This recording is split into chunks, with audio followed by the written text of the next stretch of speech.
Alhamdulillah Rabbil Alamin. Sallallahu wasallam ala Sayyidina Muhammad wa ala alihi wa sahbihi ajma'in. Nawaitu ta'alluma wa ta'lim wa tadhakkura wa tadhkir wa naf'a wa intifa' wal ifada wal istifada wal hath ala tamassuki bi kitabillahi wa sunnati rasulih sallallahu alaihi wa alihi wasallam wa du'a ila al-huda wa dalalata ala al-khair ibtigha' wajhillah mardatihi wa qurbihi wa thawabihi subhanahu wa ta'ala. Amma ba'd. Alhamdulillah. Jadi hari ini kita sambung pengajian kita di dalam ilmu mantik melalui matan yang mulia karangan Al-Imam Al-Akhdari rahimahullah ta'ala, iaitu Matn Sulamil Munawwarah fi Ilmil Mantik. Baik, kita telah selesai perbahasan berkenaan dengan muqaddimah ataupun mabadi' bagi ilmu tasawurat. Saya ulang lagi sekali, ilmu mantik terpecah kepada dua perbahasan yang besar. Kerana apa? Kerana ilmu mantik, perbahasan ilmu mantik adalah untuk menyelesaikan dua jenis ataupun dua bentuk majhulan. Majhul yang pertama dipanggil sebagai majhul tasawuri, majhul dalam bentuk perkataan. Majhul maknanya apa? Perkara yang tidak diketahui. Sebelum jadi ilmu, sebelum jadi maklum dipanggil sebagai majhul. Sebelum tahu didahului dengan tidak tahu. Jadi yang pertama dipanggil sebagai majhul tasawuri, majhul pada perkara-perkara berbentuk perkataan. Yang kedua majhul dalam bentuk tasdiqi, majhul dalam bentuk pernyataan. Jadi ilmu mantik datang untuk menyelesaikan dua bentuk majhulat, majhul tasawuri dan majhul tasdiqi. Oleh sebab itu ilmu mantik dipecahkan kepada dua perbahasan besar. Yang pertama dipanggil sebagai at-tasawurat, yang kedua dipanggil sebagai at-tasdiqat. Setiap satu daripada tasawurat dan tasdiqat ada mabadi', iaitu muqaddimah ataupun permulaan, ataupun kita kata mabadi', kita kata apa ya, muqaddimah lah, muqaddimah kepada ilmu tasawurat dan muqaddimah kepada ilmu tasdiqat.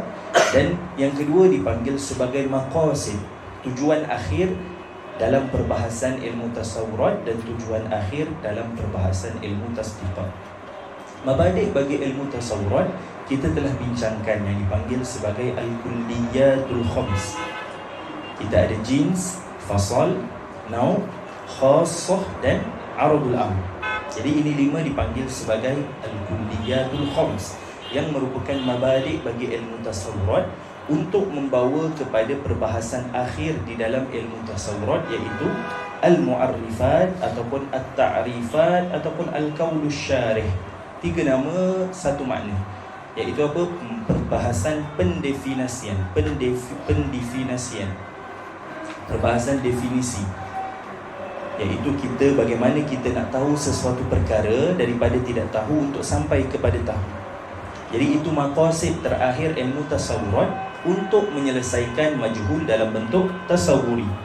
Kemudian dalam ilmu tasdiqat kita ada dua juga, ada mabadi' dan ada maqasid. Mabadi' bagi ilmu tasdiqat adalah al-qadaya wa ahkamuha, iaitu tanaqud dan juga akas.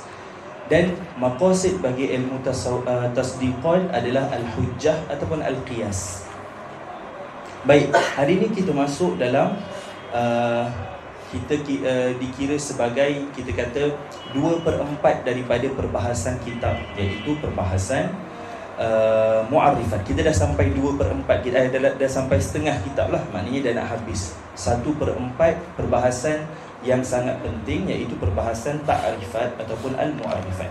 Baik, kita dah bincang perbahasan berkenaan dengan kulliyatul khams dan juga segala perkara yang berkait dengan kulliyatul khams, ataupun kita kata dah selesai perbahasan berkenaan dengan istilah-istilah yang kita akan jumpa dalam perbahasan ilmu yang berkait dengan ilmu mantik dan ilmu-ilmu lain. Kita bincang berkenaan dengan nisbah lafaz kepada makna. Kemudian kita bincang nisbah sesama lafaz. Kita ada tabayun, ada umum al-khusus mutlak, ada umum al-khusus wajhi dan juga tasawi dan seterusnya yang lain. Kemudian hari ini kita masuk dalam satu perbahasan yang besar juga, dipanggil sebagai al-mu'arrifat. Baik, kita nak tahu sesuatu benda. Kalau contoh saya kata, kalau orang tanya mahwal insan, apa yang saya kata? Saya kata al-insan. Saya akan cuba untuk bantu dia memahami makna insan. Sama ada saya fahamkan orang yang bertanya itu dengan saya kata ataupun saya berikan takrif insan secara hakikatnya, ataupun saya bagi sesuatu yang dapat membezakan insan dengan benda lain sampai dia boleh tahu itu insan. Dapat tak? Sama ada saya bagi tahu dia secara direct apa takrif insan secara hakikatnya, maknanya hakikat insan, hayawanun natik, ataupun saya terangkan pada dia perkara yang membezakan insan dengan perkara-perkara yang lain sampai dia boleh faham, oh inilah insan. Jadi sama ada saya bayan ataupun saya terangkan hakikat perkara yang dia tidak tahu, ataupun saya bezakan perkara tersebut dengan perkara yang lain. Jadi sebab itu cara ataupun jalan untuk kita tahu sesuatu perkara, jalan untuk mengenal pasti sesuatu perkara sama ada dua bentuk. Ada dua bentuk. Sama ada dengan kita bayanul haqiqah, sama ada kita terangkan hakikat perkara tersebut, ataupun kita bezakan perkara tersebut dengan perkara yang lain. Yang pertama dipanggil sebagai tariqatul bayan, bayanul haqiqah, terangkan. Yang kedua adalah tariqatul tamyiz, kita bezakan. Jadi ada dua perkara ataupun ada dua bentuk cara untuk kita sampai kepada tidak tahu, kepada perkara yang kita tidak tahu. Sama ada kita terangkan dalam bentuk hakikat ataupun kita bezakan. Contoh, kalau ditanya apakah insan, saya kata al-insan adalah hayawanun natik. Jadi saya bagi penerangan pada dia dengan hakikat insan. Kadang-kadang ada orang yang tak dapat memahami makna secara hakikat. Maka apa yang kita buat, kita bezakan perkara tersebut dengan perkara lain. Kalau ditanya apakah insan, saya kata insan yang boleh menulis tu, yang boleh menulis. Jadi yang boleh menulis terus membezakan insan dengan sekalian hayawan. Jadi sama ada kita terangkan sesuatu perkara dalam bentuk kita bayanul haqiqah, ataupun kita terangkan sesuatu perkara dalam bentuk tamyiz, bezakan perkara tersebut dengan perkara yang lain.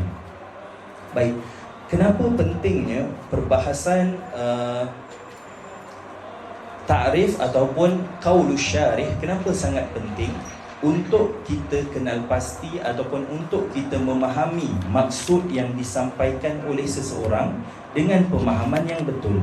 Kerana apa? Kerana kebanyakan kesalahan dalam memahami maklumat ataupun ilmu-ilmu pada masa sekarang adalah kerana tidak memahami lafaz yang digunakan oleh orang yang menerangkan. Sebab itu pada zaman Socrates, pada zaman Sokrat, bila lahir golongan-golongan sofism, golongan-golongan sufastoiyun, golongan-golongan yang menipu secara tersembunyi, golongan sofism ataupun sufastoiyun, sofis, Sokrat nampak dalam perdebatan ataupun dalam perbincangan-perbincangan ilmu, mereka tidak mentahdidkan ataupun mereka tidak meletakkan sesuatu lafaz itu kepada makna yang sebenar. Sebab itu ibarah yang masyhur yang selalu disebutkan oleh Socrates adalah haddidu alfazakum. Haddidu alfazakum. Okey, nak cakap cerita tentang kebebasan. Apa maksud kebebasan yang nak dimaksudkan dekat situ? Faham tak? Contoh, orang nak sebut tentang kebebasan. Okey, baik. Apa maksud kebebasan di sisi engkau? Apa yang kau nak sampaikan? Apa maksud kebebasan yang nak disampaikan itu? Kalau orang yang ada akal yang sempurna, kebebasan itu tetap ada batasannya.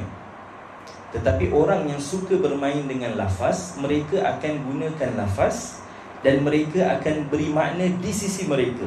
Daripada sini lahir golongan sofism. Dan kerana itu perbahasan ta'rif sangat penting. Sebelum kita berbincang sesuatu perkara dengan orang yang tak setuju dengan kita, contohnya, sebelum kita bincang sesuatu perkara, maka perkara paling penting sekali, adakah lafaz ataupun kalimah yang kita gunakan sama maksud dengan yang mereka faham. Contoh, saya bagi contoh lah yang masyhur zaman sekarang. Contoh, kalau kita nak bincang berkenaan dengan maulid, maulid yang kita faham, Kadang-kadang bukan makna maulid yang mereka faham. Sebab bagi mereka maulid adalah mengagung-agungkan Nabi sampai melebihi had dan batasan. Itu di sisi mereka. Tapi sekarang ni kita kena terangkan maulid yang sebenar adalah tidak sampai kepada tahap begitu. Jadi kenapa perbincangan tu tak bertemu kata akhir ataupun penyelesaian? Sebab dia bercakap dengan mafhum dia dan kita bercakap dengan mafhum kita. Last sekali akan tak ada jalan penyelesaian. Jadi kena tahdid dulu. Apa maksud maulid yang difahami oleh mereka dan apa maksud maulid yang difahami oleh kita? Kemudian letakkan dulu kita panggil apa? Penanda aras. Okey, kita bincang makna maulid ini dari sudut ini. Sepatutnya begitu, tapi kebanyakan yang berlaku sekarang perdebatan dan juga perbincangan yang apa kita panggil yang disebutkan sebagai perbincangan ilmiah, tetapi mereka tidak mentahdid ataupun tidak meletakkan lafaz-lafaz itu kepada makna yang disepakati. Jadi kerana itu kita sangat penting untuk mengetahui perbahasan ta'rif ataupun al-mu'arrifat. Bagaimana kita nak mencipta ataupun bagaimana kita nak membina sesuatu ta'rif, ataupun bagaimana kita nak memahami sesuatu ta'rif. Dan daripada ta'rif itu kita boleh bahagikan. Adakah ta'rif ini ta'rif yang secara zatiyat ataupun ta'rif ini ta'rif secara aradiyat? Ta'rif secara zatiyat maknanya apa? Ta'rif yang mana semua juzuk bagi ta'rif tersebut semuanya adalah zati. Ingat lagi dalam Kulliyatul Khams, yang zati ada berapa? 2. Yang pertama jins, yang kedua fasal. Jadi ta'rif dengan had ataupun ta'rif dengan zatiyat adalah ta'rif dengan jins dan juga fasal. Kemudian kita boleh juga datangkan ta'rif dengan kita bezakan sesuatu perkara itu dengan benda lain. Ini dipanggil sebagai ta'rif dengan aradiyat. Ta'rif dengan perkara yang melazimi, tetapi dia bukan zatiyat. Dia perkara yang melazimi sahaja, tapi dia bukan zatiyat. Dan kita akan bincang satu persatu perbahasan ataupun pembahagian yang diberikan ataupun yang dinyatakan oleh ulama-ulama manatiqah dalam perbahasan ta'rif. Baik, ta'rif macam kita sebutkan, saya sebutkan sebelum ni, dia ada tiga apa kita panggil lafaz. Yang pertama al-mu'arrifat, isyarat kepada perbahasan yang kita nak bincang. Kemudian yang kedua al-ta'rifat, ta'rif. Dan yang ketiga al-qawlu syarih, al-qawlu syarih.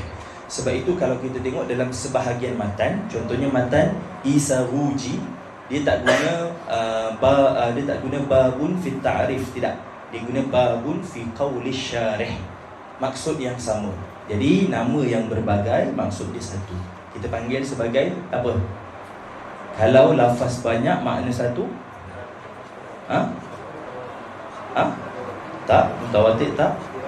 At-taraduf. Jadi kita kata muradif. Jadi ta'rif, mu'arrif, qaulus syarih, semuanya makna yang sama, makna yang satu. Baik, sebelum kita masuk lebih jauh, kita tahdid dahulu lafaz-lafaz yang kita nak gunakan. Baik, kita ada al-mu'arrif. Al-mu'arrif maknanya apa? Ta'rif. Yang kedua kita ada al-mu'arraf. Kita ada al-mu'arrif dengan baris bawah dan kita ada al-mu'arraf dengan baris atas. Al-mu'arrif maknanya ta'rif. Al-mu'arraf yang ditakrifkan ala wazan maf'ul. Kalau mu'arrif ala wazan ataupun isim fa'il. Al-mu'arraf isim maf'ul.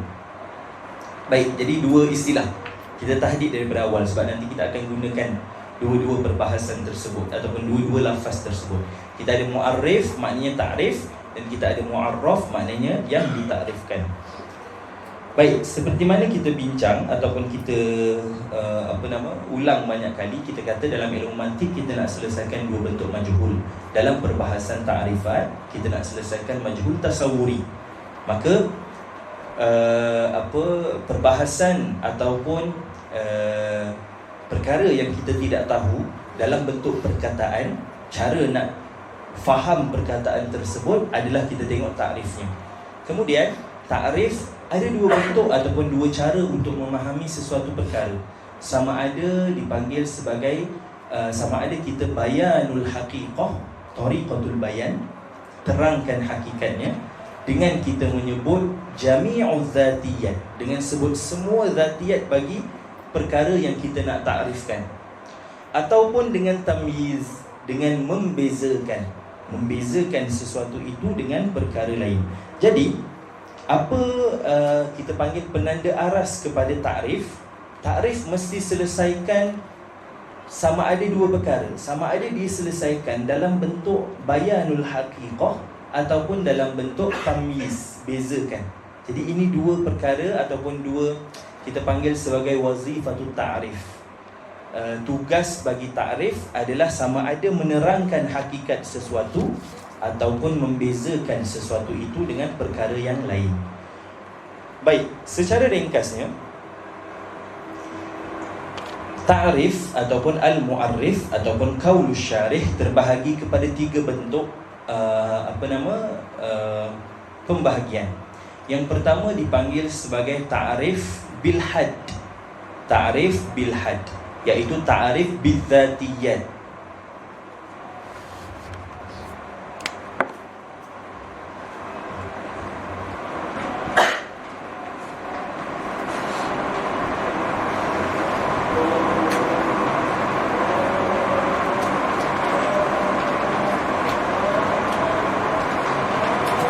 Ta'rif bidzatiyat kita panggil, istilah yang digunakan adalah ta'rif bil had, al-haddu. Kemudian yang kedua adalah ta'rif bil arabiyat.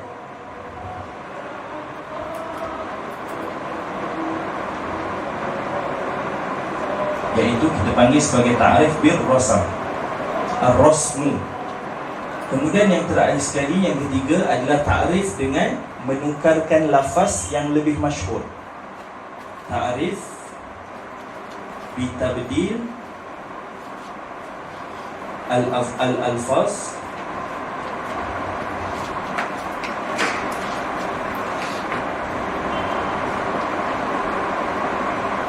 al-mashhur ataupun al-alfaz al-ashhar,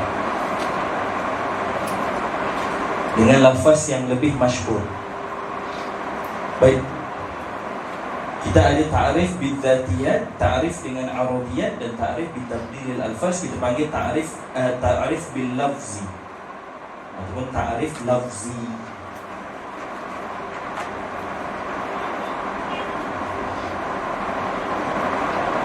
Jadi ada dua bentuk ta'rif. Kita sebutkan tadi ta'rif mesti selesaikan dua perkara.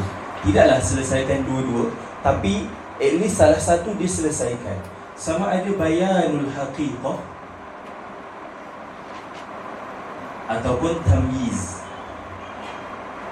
Apa maksud tamyiz? Bezakan. Kalau kita boleh bezakan sesuatu itu dengan perkara yang lain, maka kita dah kenali perkara tersebut, daripada kita tidak tahu kepada tahu. Ataupun kalau kita dapat sampai kepada hakikat sesuatu perkara itu, maka kita dah terang dan kita dah kenali perkara tersebut dengan kita menerangkan hakikat perkara itu. Baik, tetapi dalam kebanyakan benda yang ada ataupun secara hakikatnya, dalam banyak-banyak perkara yang ada dekat atas muka bumi ini, ta'rif dengan had ataupun ta'rif dengan bayanul haqiqah sangat susah. Sebab apa? Sebab sangat susah untuk sampai kepada zatiyat sesuatu perkara. Sangat-sangat susah. Sebab itu kebanyakan ta'rif yang ada adalah ta'rif dengan rasam, ta'rif dengan tamyiz sahaja, dengan membezakan perkara itu dengan perkara yang lain. Itu sahaja yang boleh dibuat. Tetapi kalau nak kata ta'rif dengan hakikat, bayanul haqiqah, sangat-sangat susah. Sebahagian menyebutkan seolah-olah kita tidak jumpa perkara ataupun ta'rif yang sampai kepada zatiyat ataupun bayanul haqiqah. Baik, ala kulli hal, ta'rif dengan zatiyat adalah ta'rif dengan yang dipanggil sebagai ta'rif bil had. Baik, perbahasan ta'rif ni dia macam sifir. Kita hafalkan kaedah yang ada. Kita hafal kaedah yang ada, kemudian itulah yang digunakan dalam perbahasan takrif. Baik, kita kata ada dua ataupun ada tiga perbahasan takrif ataupun pembahagian takrif. Yang pertama bil had. Takrif bil had terbahagi kepada dua. Sama ada haddun tam ataupun haddun naqis. Begitu juga rosam. Rosam ada rosmu tam dan rosmu naqis. Jadi ada setiap satu daripada had dan rosam terbahagi kepada dua.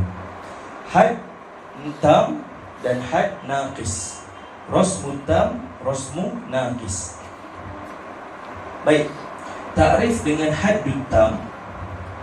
Takrif dengan haddut tam adalah takrif, dia macam sifir. Dia takrif apa? Kalau haddut tam, takrif dengan jinsun qarib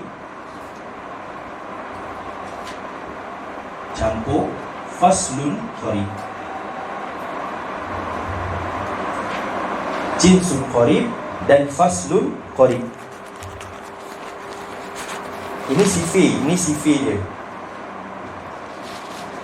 Kemudian contohnya apa? Contohnya macam kita takrifkan insan. Kita kata insan ialah haiwan natiq. Haiwan adalah jinsun qarib bagi insan, dan natiq adalah fasal qarib bagi insan. Maka takrif insan haiwan natiq adalah takrif bil haddit tam. Sifir dia yang mana? Yang ini. Kemudian yang kedua takrif dengan haddun naqis. Takrif haddun naqis sama ada dua. Sama ada takrif jinsun ba'id campur dengan fasal qarib, ataupun takrif dengan fasal sahaja. Sama ada takrif dengan jinsul ba'id dan juga faslun qarib, ataupun takrif dengan fasal sahaja. Baik. Contohnya kita takrifkan insan. Al-insan ialah haiwan, al-insan ialah jismun natiqun. Ma huwa al-insan? Al-insan huwa jismun natiqun. Ataupun kita takrifkan insan, al-insan huwa natiqun. Dia sifir. Jadi dia punya sifir dia yang mana? Yang ini.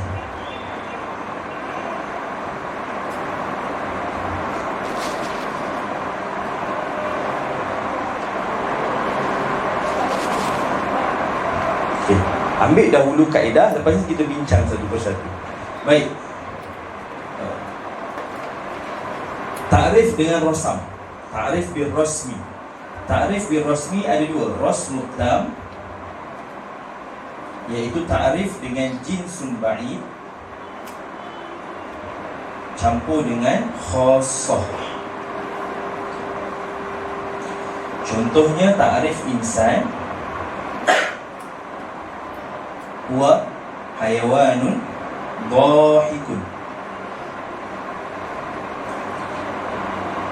Yang kedua takrif rasmu naqis. Takrif rasmu naqis adalah takrif jinsun ba'id, jinsun qarib. Ini boleh apa?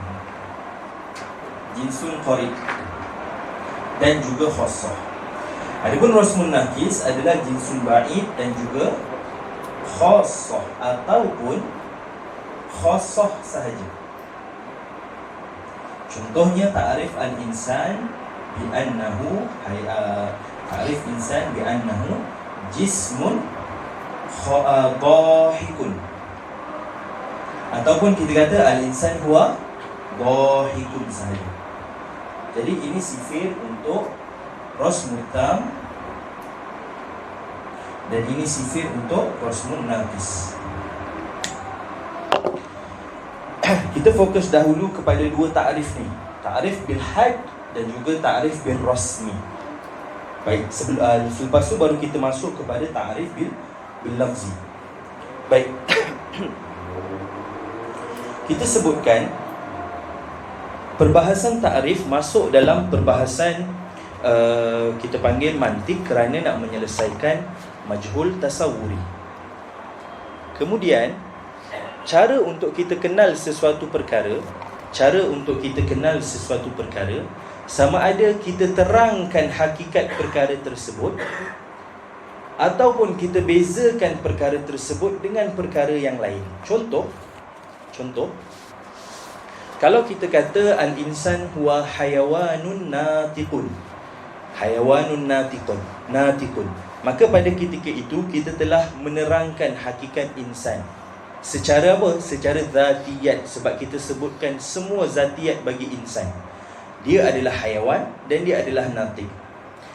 Apa maksud zatiyat? Zatiyat ni ta'rif dengan hakikat ataupun dengan mahiyah dia, yang kita sebut mahiyah sebelum ni. Maknanya apa? Kalau tidak ada hayawan dan tidak ada natiq, tidak ada makna insan. Kalaulah dalam kepala kita hilang makna hayawan dan hilang makna natiq, maka hilang makna insan. Jadi makna insan tak akan terhasil melainkan adanya hayawan dan juga natiq.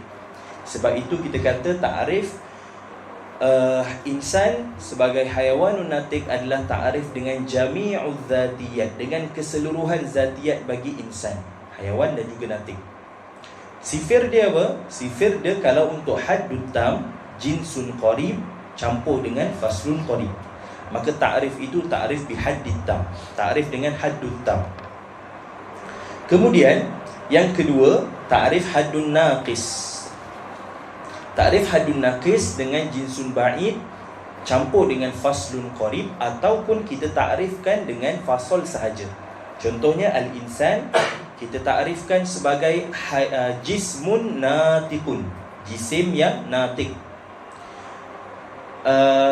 jismun natiqun, ataupun kita ta'rifkan insan sebagai natiq sahaja. Kita ta'rifkan insan sebagai natiq sahaja. Sebab apa? Sebab kalau kita datangkan ta'rif insan sebagai natiq sahaja, kita telah membezakan insan dengan haiwan yang lain. Kita datangkan hanya sekadar mujarrad kita datangkan natiq, maka terus terbeza insan dengan benda-benda lain. Sebab yang natiq hanyalah insan sahaja. Maka ketika itu ta'rif tersebut ta'rif bil had, tetapi haddun naqis. Kenapa naqis? Kerana tidak disebutkan semua zatiyat bagi insan, hanya disebutkan sebahagian besar sahaja, iaitu fasal. Tapi tidak disebutkan jinsun qarib bagi ta'rif tersebut. Maka ta'rif itu ketika itu jadi haddun naqis. Kemudian ta'rif dengan rasam, bil rasmi sama juga ada dua, rasmut tam dan rasmun naqis. Rasmut tam jinsun qarib dan juga khassah. Semua ni yang kita bincang, jins, fasal, khassah, semua kita dah selesaikan dekat dalam perbahasan Kuliyatul Khams. Jinsun qarib dan juga khassah. Contohnya al-insan huwa hayawanun. Hayawan adalah jinsun qarib bagi insan. Dhahikun, dhahik adalah khassah bagi insan. Maka hayawanun dhahik adalah ta'rif birasmi tam. Kemudian yang kedua, rasmun naqis adalah sama ada kita datangkan ta'rif dengan jinsun ba'id dan juga khassah ataupun khassah sahaja. Contohnya kita kata al-insan huwa jismun dhahikun. Jisim adalah jinsun ba'id bagi insan. Dhahik adalah khassah bagi insan. Ingat lagi maksud khassah? Khassah apa? Kulliyun, aradiyun, mukhtassun bihaqiqatin wahidah. Mukhtassun bihaqiqatin wahidah.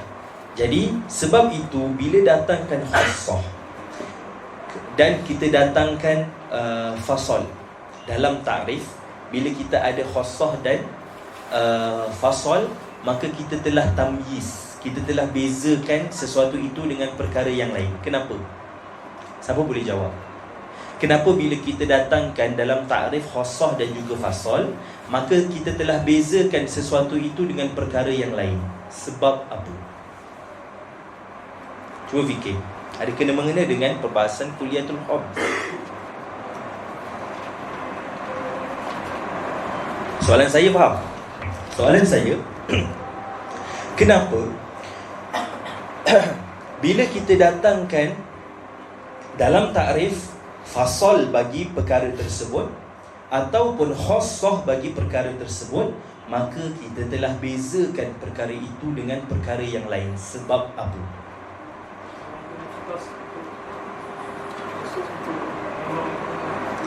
Betul.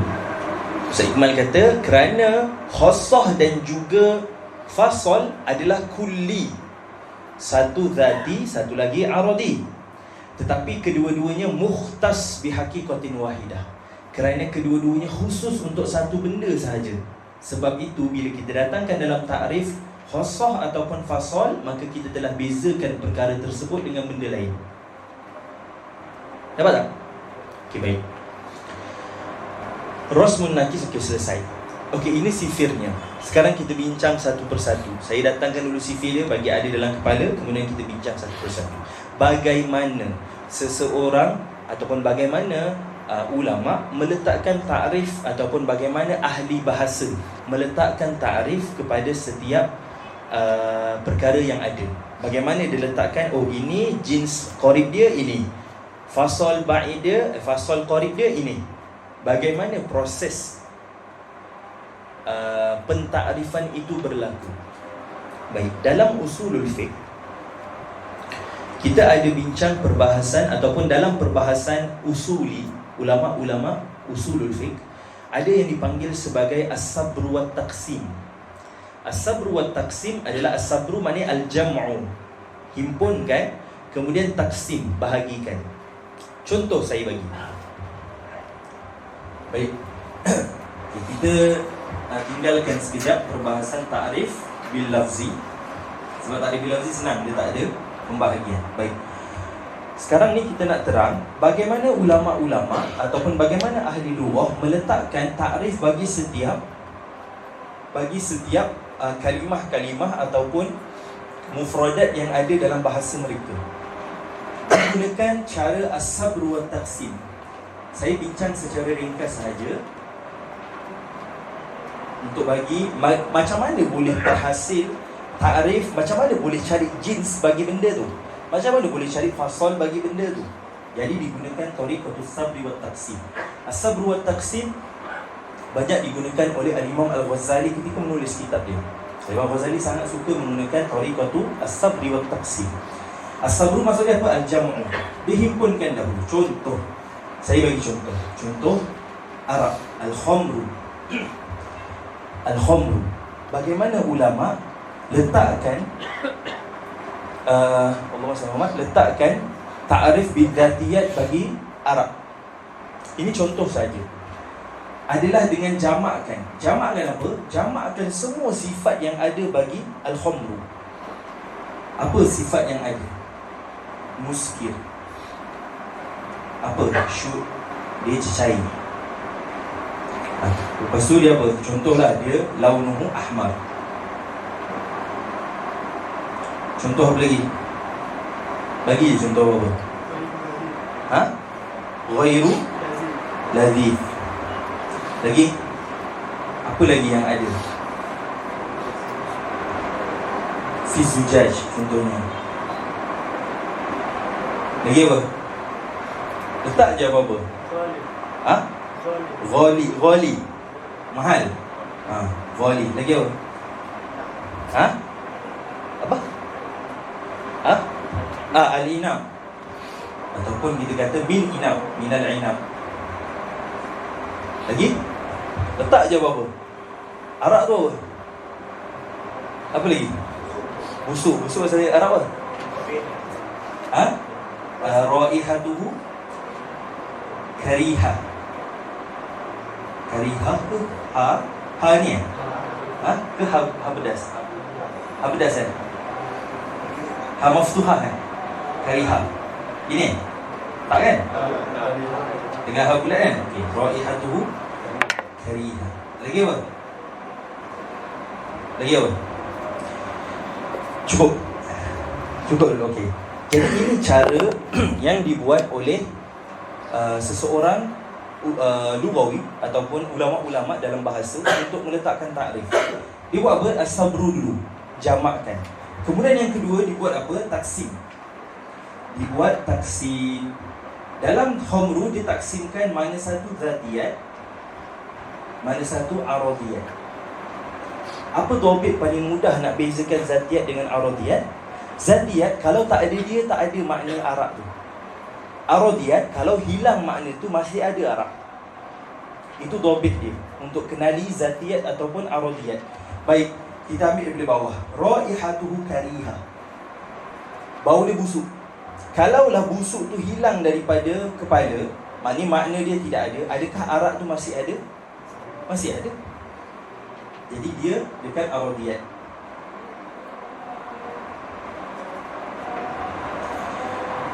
Minal inab. Kalaulah daripada inab anggur. Kalaulah daripada anggur ni hilang daripada makna dia dekat akal kita tu hilang, adakah arak hilang? Tak, sebab arak bukan semestinya daripada inab. Betul? Jadi dia adalah aradiyat. Mahal. Mahal kalau hilang daripada akal ataupun hilang dari makna dia dekat akal kita, adakah arak hilang sekali? Tak.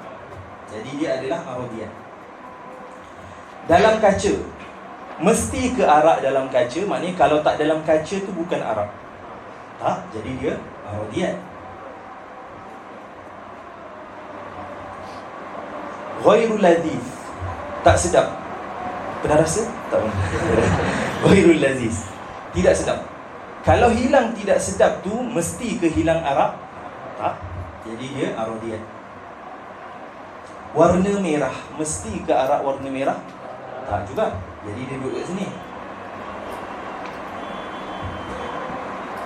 Minuman. Kalaulah hilang makna minuman, hilang tak makna arak? Hilang. Sebab arak adalah minuman. Jadi dia zatiyat. Muskir, memabukkan. Kalaulah hilang makna memabukkan, adakah hilang makna arak? Ya. Jadi dia zatiyat. Jadi ini cara ulama memberikan ataupun bagaimana cara untuk mencari takrif bagi sesuatu perkara. Kita mudah sekarang sebab kita ada kamus. Kita buka kamus, kita tahulah. Ataupun kalau dalam perbahasan ilmu, semua mustalah-mustalah dah diletakkan makna. Betul? Kan semua mustalah dah ada makna. Jadi kita tak susah dah. Tapi bagaimana ulama-ulama dulu untuk meletakkan sesuatu takrif bagi sesuatu perkara, apa yang difikirkan? Jadi dihimpunkan dahulu semua sifat-sifat yang ada pada perkara tersebut, kemudian dibahagikan mana satu zatiyat, mana satu aradiyat. Maka last sekali dapatlah kita takrifkan al-khamru adalah asyurb al-muskir. Dapat tak? Jadi ini cara bagaimana ulama ataupun ahli-ahli lughah meletakkan takrif bagi setiap perkataan. Mereka akan himpunkan semua perkara yang berkait, kemudian mereka akan bahagikan mana satu yang aradiyat, mana satu yang zatiyat. Jadi kalau saya kata arak adalah asyurbu raihatuhu karihah. Jadi takrif tu takrif apa? Bil rasmi. Sebab apa? Sebab saya takrifkan dengan aradiyat. Dapat tak? Okey, baik. Faham tak? Faham? Jadi dipanggil sebagai tariqat as-sabr wa taqsim. As-sabr wa taqsim sangat-sangat banyak digunakan dalam penghujahan. Kalau kita tengok dalam penghujahan yang berlaku perdebatan antara ulama, mereka banyak menggunakan tariqah as-sabr wa taqsim. Mereka akan jamak, himpunkan semua adillah-adillah ataupun himpunkan semua pendapat-pendapat, kemudian akan dibahaskan satu persatu. Itu taksim lah tu. Jadi itu cara yang paling mudah, bukan cara paling mudah, cara yang paling jelas untuk mengisbatkan sesuatu perkara. Dipanggil sebagai tariqatus sabri wa taqsim. Siapa yang belajar usul fiqh, dia akan jumpa perbahasan as-sabr wa taqsim. Cuma bahasanya tinggilah. Usuli mereka akan gunakan perbahasan ni, as-sabr wa taqsim. Bukan usuli sajalah, semua perbahasan ilmu banyak menggunakan tariqah as-sabr wa taqsim, iaitu al-jam'u, kemudian bahagikan, taqsim. Baik, jadi itu cara bagaimana ulama meletakkan takrif pada setiap satu perkara. Jadi daripada situlah kita tahu mana satu jins, mana satu fasal. Baik, macam mana nak tahu qarib ke ba'id? Baik, asyurb, minuman daripada jenis apa? Dia pepejal ke? Dia cecair ke? Ataupun dia gas? Dia cecair. Jadi yang lebih umum daripada minuman adalah cecair. Sayalah kan? Cecair. Baik. Kemudian itu sayalah tu adalah jinsun ba'id bagi al-khamru. Maknanya dia cecair. Tapi bila kita kata minuman, dia lebih dekat dengan al-khamru. Ini satu contoh lah saya bagi. Kita fokus satu contoh dahulu supaya nampak. Kalau kita banyakkan nanti tapi biar satu-satulah. Maksud saya biar satu-satu. Yang penting adalah kaedah yang digunakan dan sifir yang ada bagi setiap satu pembahagian. Kita ada berapa semua sekali? Ada 4. Untuk pembahagian yang pertama ni lah, al-lafzi tu kita tolak dulu sekejap. Kita ada haddut tam. Apa sifir dia? Jinsun qarib dan juga faslun qarib. Haddun naqis, jinsun qarib dan juga jinsun ba'id dan juga faslun qarib ataupun fasal sahaja. Kemudian rasmun tam, jinsun qarib dan juga khassah. Rasmun naqis, jinsun ba'id dan khassah ataupun khassah sahaja. Dekat luar tu dah habis belum? Belum kan? Panas kan? Okey. Belum habis, masih menyanyi. Okey, tak apalah saya pun basah kan. Okey, baik. Jadi ada haddut tam, haddun naqis, rasmun tam, rasmun naqis. Baik, selesai. Baik, sekarang ni kita bincang dahulu kenapa dipanggil sebagai al-haddu. Kenapa dipanggil sebagai al-haddu? Apa maksud had? Al-haddu dari sudut lughah maknanya al-man'u. Al-man'u, menghalang. Jadi ta'rif dengan had adalah ta'rif yang menghalang daripada afrad bagi kalimah ataupun sesuatu lafaz keluar daripada ta'rif tersebut. Jadi dia yamna min dan ataupun dia menghalang afrad lain masuk ke dalam ta'rif bagi sesuatu perkara. Nanti dalam syarat kita akan nampak lebih jelas. Dalam syarat nanti antara syarat-syarat ta'rif yang dipanggil sebagai muttarid dan mun'akis. Nanti kita bincang satu persatu. Cumanya kenapa dipanggil sebagai ataupun apa yang dimaksudkan sebagai al-had adalah al-man'u. Sebab apa? Ta'rif dengan had, ta'rif yang menghalang secara kita panggil secara keseluruhannya dia akan menghalang afrad yang ada bagi kalimah tersebut ataupun lafaz tersebut keluar daripada ta'rif ataupun benda lain, afrad lain masuk ke dalam ta'rif. Contoh, kalau kita kata al-insan huwa hayawan sahaja. Kalau kita kata insan adalah hayawan sahaja, akan masuk perkara-perkara selain daripada insan, afrad-afrad selain daripada insan. Tapi bila kita kata hayawanun natiq, yang ada dalam ta'rif tu afrodnya hanya afrod insan sahaja dan tak terkeluar dan tak masuk benda lain. Jadi sebab itu dipanggil sebagai al-haddu ataupun al-man'u, ta'rif bil had. Kemudian kenapa dipanggil sebagai ta'rif bil rasam, bil rasmi? Ar-rasmu dari sudut lughah adalah athar, kesan ataupun kita kata asar. Jadi kesan ataupun asar adalah perkara yang di luar daripada zatiyat. Betul tak? Kalau kita kata kesan tu adalah zat benda tu tak. Contoh kita nampak tapak kaki, kesan tapak kaki. Contoh kesan tapak kaki saya. Kesan tapak kaki saya tu saya ke? Tak. Dia benda yang berpisah, benda yang di luar daripada makna sesuatu benda ataupun benda yang di luar daripada sesuatu itu. Jadi ta'rif dengan rasam adalah ta'rif dengan perkara yang lazim, perkara yang melazimi sesuatu perkara itu. Sebab itu ta'rif dengan rasam ni lebih kepada tamyiz sahaja. Dia tidak bayanul haqiqah, dia tamyiz sahaja. Dapat tak? Okey, baik. Kemudian setiap satu terbahagi kepada dua. Ada haddut tam, ada haddun naqis. Kenapa had yang pertama dipanggil sebagai haddut tam? Tam apa maksud tam? Sempurna. Kenapa dipanggil sebagai haddut tam? kerana disebutkan seluruh zatiyat bagi sesuatu perkara. Lianna zukirat fihi jami'u zatiyat.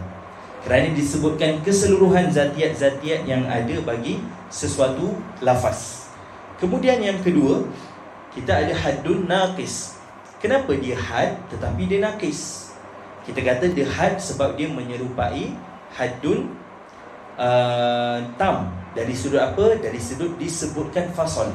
Sebab fasal tu zatiyat juga. Kemudian kenapa naqis? Kerana tidak disebutkan jami'u zatiyat. Hanya disebutkan sebahagian saja, iaitu hayawan. Jadi kerana itu dipanggil sebagai haddun naqis. Kemudian rosam. Kenapa dipanggil sebagai rosmut tam? Kenapa tam?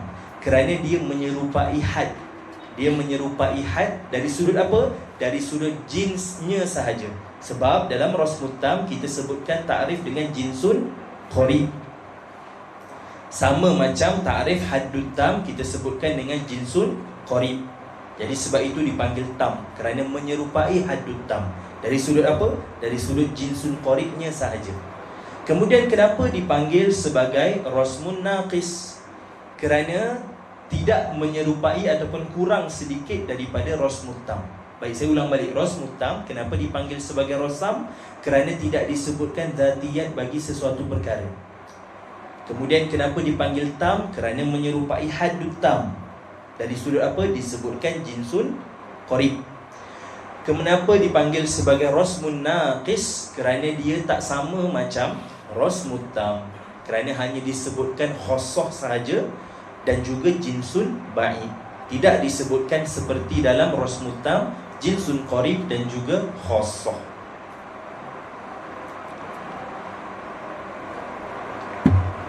Ada soalan? Ada soalan? Ada tak? Faham ke? Ke pening ke? Apalah jins, apalah fasal. Sebab apa saya tak terang detail, maknanya terang jins. Kita dah ulang banyak kali kan, jins, fasal, apa benda, apa semua tu. Ulang sikit lah. Jins apa jins? Kulliyun, zatiyun, mushtarak. Fasal, kulliyun, zatiyun, mukhtas. Khassah, kulliyun, aradiyun, mukhtas. Kulliyun, aradiyun, mukhtas. Baik, ada soalan tak? Lagi satu apa? Aradul am dengan apa? Dengan now. Baik, baru soalan tu. Memang saya nak tunggu soalan tu sebenarnya. Baik, ada soalan lain sebelum masuk soalan tu? Kita kata perbahasan kuliatul khams adalah tamhid ataupun permulaan kepada mu'arrifat ataupun ta'rif. Tapi kenapa dalam perbahasan ta'rif kita tak guna semua tu? Mana nau', mana aradul am? Yang ada cuma khassah, fasal dengan jins sahaja. Mana pergi yang lain? Baik, saya jawab yang pertama. Kenapa nau' tidak menjadi juzuk kepada ta'rif? Apa ta'rif nau'? Kulliyun tamamul mahiyah. Maka apabila dia tamamul mahiyah, dia yu'raf yu'arrif wala yu'arrif bihi.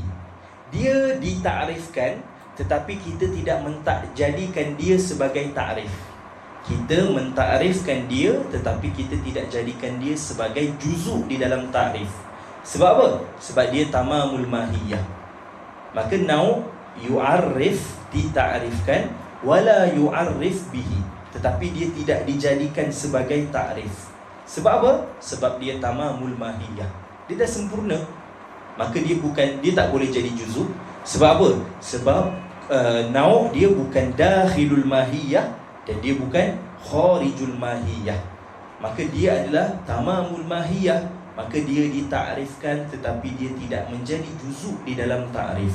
Jadi sebab itu nau' tidak ada dalam ta'rif.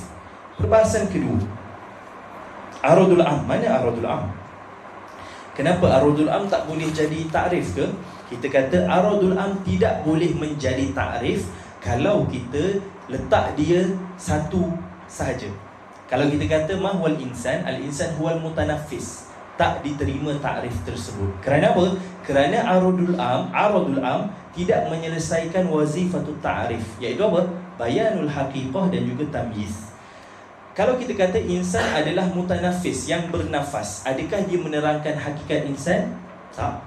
Adakah dia membezakan insan dengan perkara yang lain? Tak juga. Jadi sebab itu aradul am tidak boleh dijadikan takrif kalau dia datang sendiri. Tapi kalau kita masukkan elemen ataupun kita masukkan juzuk yang lain, boleh ataupun tidak? Kita jawab boleh. Contohnya kita kata al-insan huwa al-mutanaffisu an-natiq. Yang benda yang bernafas, yang berfikir. Jadi pada ketika ini takrif dengan aradul am boleh. Tapi kenapa tak masuk dalam ni? Sebab ini yang asas. Ini yang kita bagi ni, semua ni yang asas. Perbahasan yang kalau takrif dengan aradul am, kita kata aradul am boleh, tapi kena ada perkara lain. Kena ada sama ada khassah ataupun fasal. Sebab khassah dan fasal kalau ada, dia akan tamyiz, dia akan bezakan. Dapat tak? Jadi dalam takrif mesti ada sama ada khassah ataupun fasal. Baik. Ada soalan? Ada soalan untuk ni? Faham ke tidak? Ke kena lebih lagi? Saya cuba ringkaskan perbahasan dia sebenarnya. Sebab dia peringkat yang pertama. Sebab kita dalam kuliatul khams, kita bincang yang asas juga. Jadi kita masuk dalam perbahasan takrif yang asas juga. Ada perbahasan yang nak tak faham sampai sekarang? Dua perbahasan ni, had dengan had dengan rasam. Ada tak? Tak ada. Baik, pergi yang seterusnya, ta'rif bil lafzi, ta'rif dengan lafaz.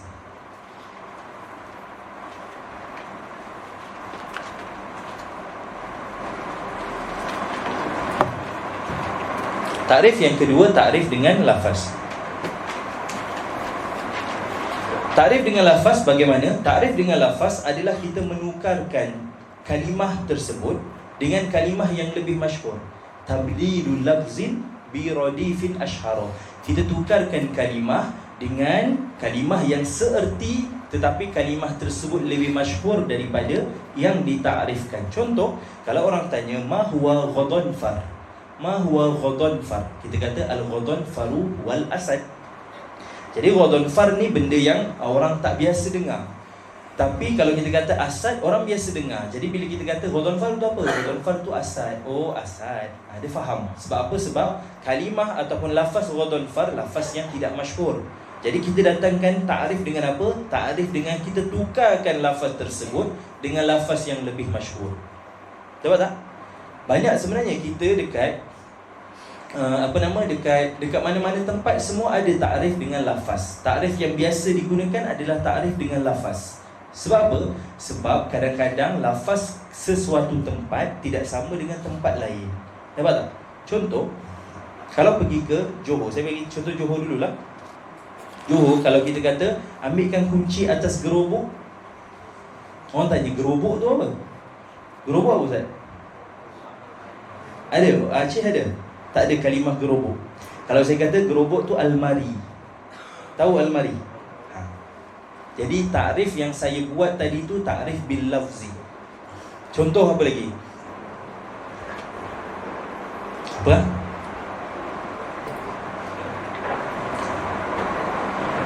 Dulu ingat dah. Contoh kalimah apa? Comel. Comel tu apa kalau bahasa Aceh? Lucu. Oh, okey. Tapi tu orang boleh salah faham tu. Comel kamu. Allah tak faham. Tu antaranya lah. Tapi itu sebab dekat kalau bahasa Melayu, comel tu maknanya comel lah, cute lah. Cute tau, cute Ustaz. Kalau bahasa Melayu cute, comel tu cute. Oh, kalau bahasa Aceh comel tu lucu. Apa lagi? Timun. Apa? Imut. Imut apa? Oh, imut comel. Oh, okey. Nampak hari ni dah ada bahasa baru lah. Jadi takrif yang dibuat tadi ni, yang saya buat dengan Ustaz Ikmal ni, ini takrif bil lafzi. Kita tak tahu, jadi diterangkan dengan bahasa yang lebih masyhur di sisi kita. Jadi masyhur tu nisbi. Masyhur tu benda yang nisbah, benda nisbi. Dia bukan benda yang mesti masyhur, tak. Dia benda nisbi sebab ikut kepada uruf setempat, ikut kepada uruf satu keadaan. Contoh orang Kedah. Orang Kedah atau orang utara lah, orang belah-belah utara, kalau dia kata nak minta coklat, kan? Coklat tu maksud dia apa? Gula-gula. Kalau coklat tu coklat juga ke tak? Oh sama. Tapi saya dulu waktu zaman sekolah, saya beli gula-gula, kawan kata minta sikit coklat. Dia kata saya tak beli coklat. Kita tak tahu dia orang Perak. Orang Perak pun panggil coklat kan. Orang Perak, tapi yang belah-belah utara lah kot. Yang belah-belah botol tu tak kot. Ke sama je? Ada orang Perak sini? Sama je kot. Tak kisahlah Okey. Kalau orang Kedah contohnya apa? Contohnya saya selalu terlupa. Dia panggil biskut roti ke roti biskut? Biskut roti. Kedah kan? Awak Kedah kan? Oh ya, okey. Biskut tu roti. Jadi kalau dia kata beli roti, kita beli roti. Dia kata ini bukan roti. Apa yang nak? Dia kata yang nak adalah biskut. Jadi faham tak? Jadi kalimah tu dia datangkan dengan lafaz yang lebih masyhur di sisi orang yang bercakap, orang yang mendengar, di sisi sami'. Bukan di sisi dia, tak. Masyhur di sisi orang yang tak tahu tadi tu. Jadi ini dipanggil sebagai ta'rif dengan lafaz. Ta'rif bil lafzi. Orang Melaka ada? Bahasa Melaka ada? Bahasa Melaka yang ganas tu saya tahulah. Tapi bahasa Melaka apa? Ada yang pelik sikit. Ada tak yang tak sama dengan negeri lain? Ada? Apa? Ke sama je? Sama je? Apa lagi ada? Kalau Kelantan tu banyak lah kan, sebab banyak dia punya logat dia tu. Apa lagi? Ada contoh? Sabah. Apa? Antaranya? Tapuk.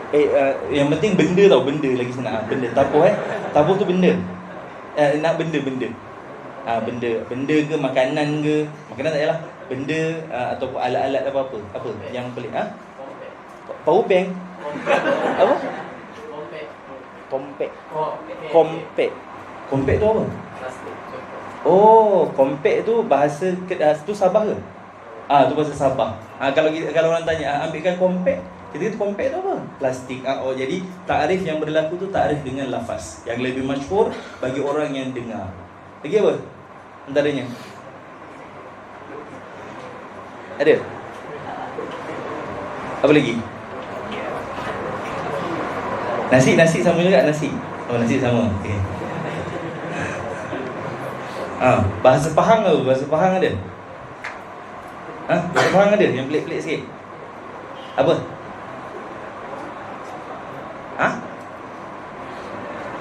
Apa? Bahasa Pahang yang pelik sikit. Yang dekat negeri lain tak sama. Dia banyaklah kan, sebab logat tu, debat lahjah tu. Tapi ala kulli hal faham dah ke ta'rif bil lafzi tu? Faham, yang penting faham. Maknanya apa? Kalau orang tak faham kalimah tersebut, kita datangkan kalimah yang lebih masyhur bagi orang yang mendengar. Jadi sebab tu saya kata masyhur tu adalah nisbi, benda nisbi. Benda yang tak semestinya ni masyhur bagi semua orang, tidak. Adakala masyhur untuk setengah tempat, tapi tak masyhur pada tempat yang lain. Jadi itu juga memberi faedah kepada takrif. Sebab apa? Sebab kita datangkan makna tu asalnya majhul, tapi kita datangkan lafaz, kita tukar lafaz yang lebih masyhur, maka orang yang mendengar tadi terus faham kalimah ataupun lafaz tersebut. Jadi itu pembahagian yang ketiga bagi takrif, iaitu takrif bil lafzi. Baik. Ada soalan? Ada soalan untuk takrif bil lafzi? Baik. Kita baca matan sikit, kemudian kita sambung syarat-syarat bagi takrif. Qala al-musannif rahimahullah ta'ala wa nafa'ana Allah bihi bi'ulumihi fid dharain amin. Faslun fil mu'arrifat. Fasal pada membincangkan mu'arrifat. Saya sebutkan mu'arrifat. At-ta'rifat al-qaulus syarih. Tapi kebanyakannya dalam setengah kitab dia guna Al-Qaulu Syarih. Contohnya dalam Isaruji. Dalam Isaruji, Imam Al-Abhari tidak letak babun fit ta'rif, tak, dia letak babun Al-Qaulu Syarih. Al-Qaulu Syarih maknanya apa? Maknanya ta'rif juga, sama. Mu'arrifun ala thalathatin qusim. Mu'arrif, tu saya kata mu'arrif adalah ta'rif. Mu'arraf yang ditakrifkan. Jadi sebab tu kata istilah tu penting. Mu'arrif dengan kasrah ra maknanya ta'rif. Mu'arrifun ala thalathatin qusim. Mu'arrif ada 3. Haddun wa rasmiyun wa lafziyun ulim. Yang pertama had, ta'rif bil had. Yang kedua ta'rif bil rasam. Yang ketiga ta'rif bil lafzi. Jadi ada 3 pembahagian. Ta'rif bil had, ta'rif bil rasam, dan satu lagi ta'rif bil lafzi. Fal haddu bil jinsi wa faslin waqa'a wa rasmu bil jinsi wa khasatin ma'a. Fal haddu bil jinsi wa faslin waqa'a wa rasmu bil jinsi wa khasatin ma'a wa naqisul haddi. Baik, sekarang ni Imam Akhdari terangkan fal haddu. Maknanya ta'rif dengan had, apa sifir dia? Bil jinsi wa faslin waqa'a. Tapi sekarang kita tak tahu ni had tam ke had naqis. Tapi diketahui daripada apa? Daripada bait selepasnya. Bila bait selepasnya Imam Akhdari kata wa naqisul haddi. Maknanya had yang pertama haddun tam. Fal haddu bil jinsi wa faslin waqa'a. Jadi bila disebut fal haddu bil jinsi wa faslin waqa'a, jins dekat situ jins apa? Difahami daripada apa? Daripada bait seterusnya. Bila disebut wa naqisul haddi bi faslin aw ma'a jinsin ba'idin la qaribin waqa'a. Jadi haddun tam mestilah jinsun qarib dan juga faslun qarib. Fal haddu bil jinsi wa faslin waqa'a war rasmu. Sama juga rasam kat sini, rasam apa? Diketahui bait yang kedua seterusnya.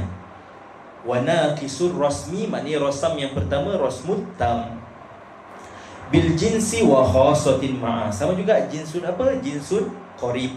Difahami daripada apa? Difahami daripada bait yang kedua seterusnya tu. Wa naqisul rasmi bi khasatin faqat au ma'a jinsin af'adin. Maknanya apa? Kalau rasmut tam mesti jinsun qarib. Wa rasmu bil jinsi wa khasatin ma'a. Jinsun qarib dan juga khassah. Ta'rif bil rasmi tam. Wa naqisul haddi bi faslin aw ma'a jinsin ba'idin la qaribin waqa'a. Ta'rif bil haddin naqis adalah ta'rif jinsun ba'id dan juga faslun qarib ataupun fasal sahaja. Sebab tu dia kata wa naqisul haddi bi faslin ataupun aw ma'a jinsin ba'idin la qaribin waqa'a. Wa naqisul rasmi bi khassatin faqat. Wa naqisul rasmi bi khasatin faqat au ma'a jinsin ab'adin qadir tabad. Ar-rasmun naqis adalah ta'rif dengan khassah sahaja ataupun jinsun ba'id dan juga khassah. Ini yang asas. Macam saya sebutkan tadi lah, ini yang asas. Boleh tak ta'rif dengan aradul am? Boleh. Masuk dekat mana? Masuk dekat rasam. Tapi mesti datang dengan fasal ataupun khassah. Sebab apa? Sebab bila ada fasal, bila ada khassah, ta'rif tersebut terus tamyiz, bezakan dengan benda lain. Sebab apa? Sebab khassah dan juga fasal kulli yang muhtas kepada satu hakikat sahaja. Wa ma bi lafziyyin ladaihim syuhira tabdilu lafzin bi radifin ashhara. Ta'rif yang seterusnya adalah ta'rif bil lafzi dengan cara apa? Tabdilu lafzin bi alfazin ashhara minhu. Tabdilu lafzin bi alfazin ataupun tabdilu lafzin bi ashhara minhu. Tukarkan lafaz dengan yang lebih masyhur daripada mu'arraf. Mu'arraf kan yang ditakrifkan. Contohnya ta'rif al-Ghadhanfar bi annahu asadun. Ta'rif Ghadhanfar adalah asad. Ghadhanfar tu adalah salah satu nama bagi asad. Antaranya Al-Laith. Laith pun sama antara nama asad. Usamah pun asad juga, dan seterusnya lah. Jadi kalau kita hanya tukarkan lafaz dengan lafaz yang lebih masyhur, itu dipanggil sebagai ta'rif bil lafzi. Ada soalan? Ada soalan? Kita sekejap. Dah habis kan? Buka lah. Kau buka. Panas, saya dah panas. Yang lain pun semua panas. Buka balik. Dah habis kan? Dah tak ada bunyi kan? Ada bunyi tak Ustaz? Tak ada dah. Tu belakang buka dah. Tu situ. Panas kan?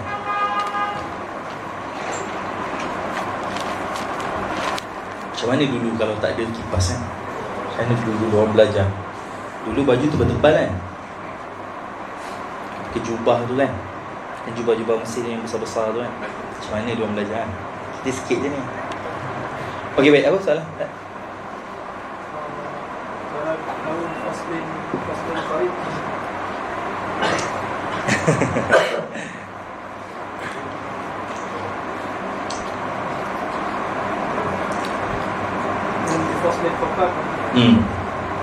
Fasol mana yang ni?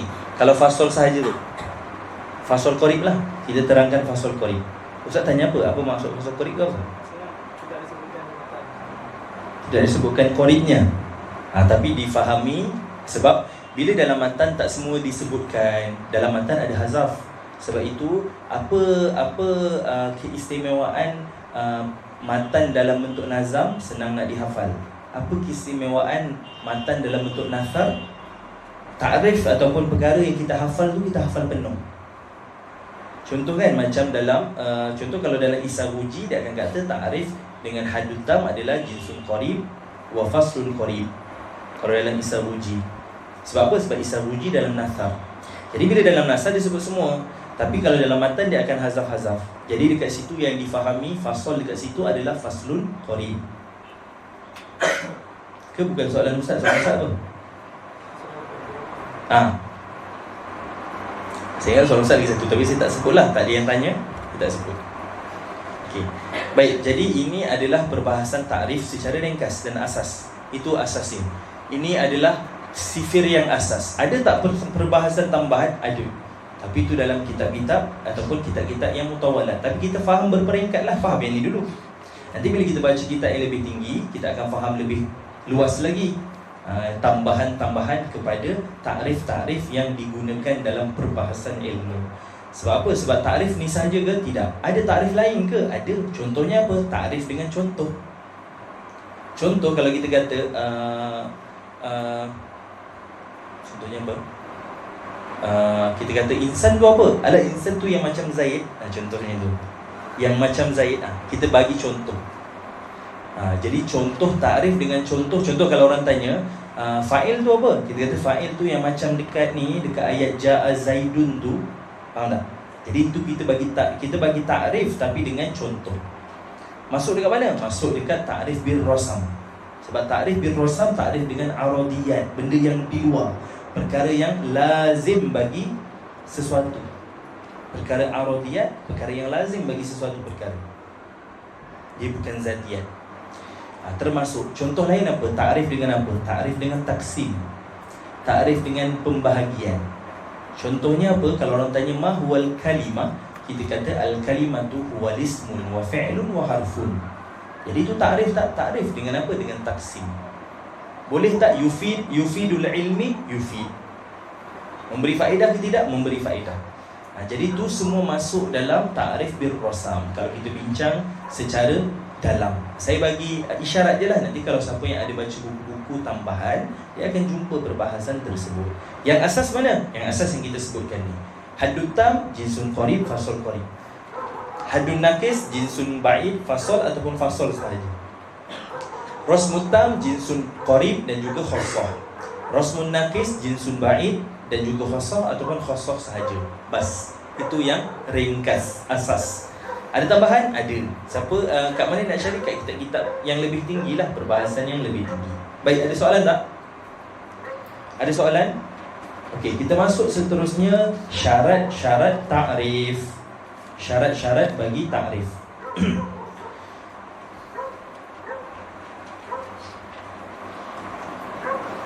Syarat-syarat bagi takrif kesemua sekali ada berapa? Ada 8 semua sekali. Syarat yang pertama, nak tulis ke? Ya, Kalau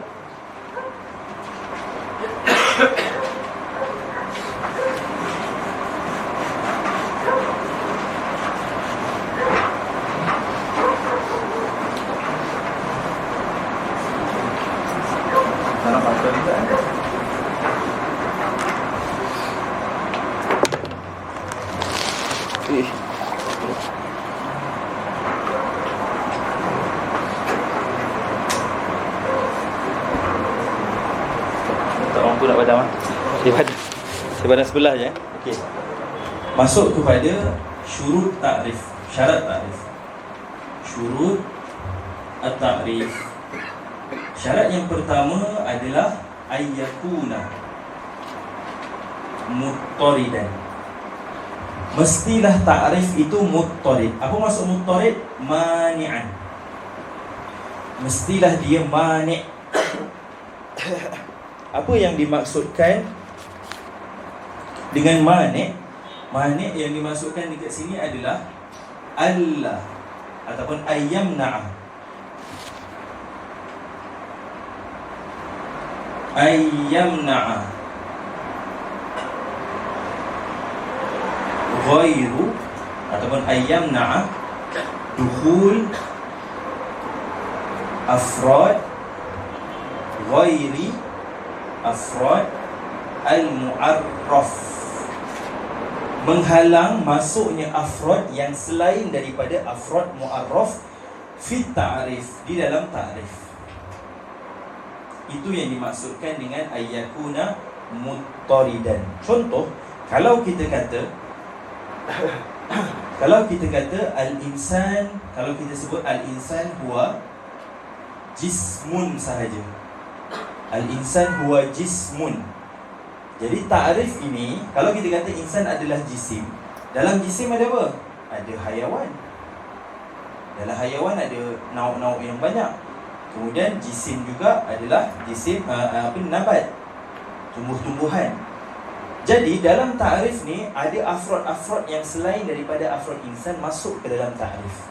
Jadi kita kata ta'rif al-insan bi annahu jismun, ta'rif yang laisa muttaridan, ta'rif yang laisa mani'an, ta'rif yang tidak menghalang daripada afrod selain daripada afrod mu'arraf masuk ke dalam ta'rif. Faham tak ini? Muttarid ni? Faham Baik. Itu syarat yang pertama. Syarat yang kedua,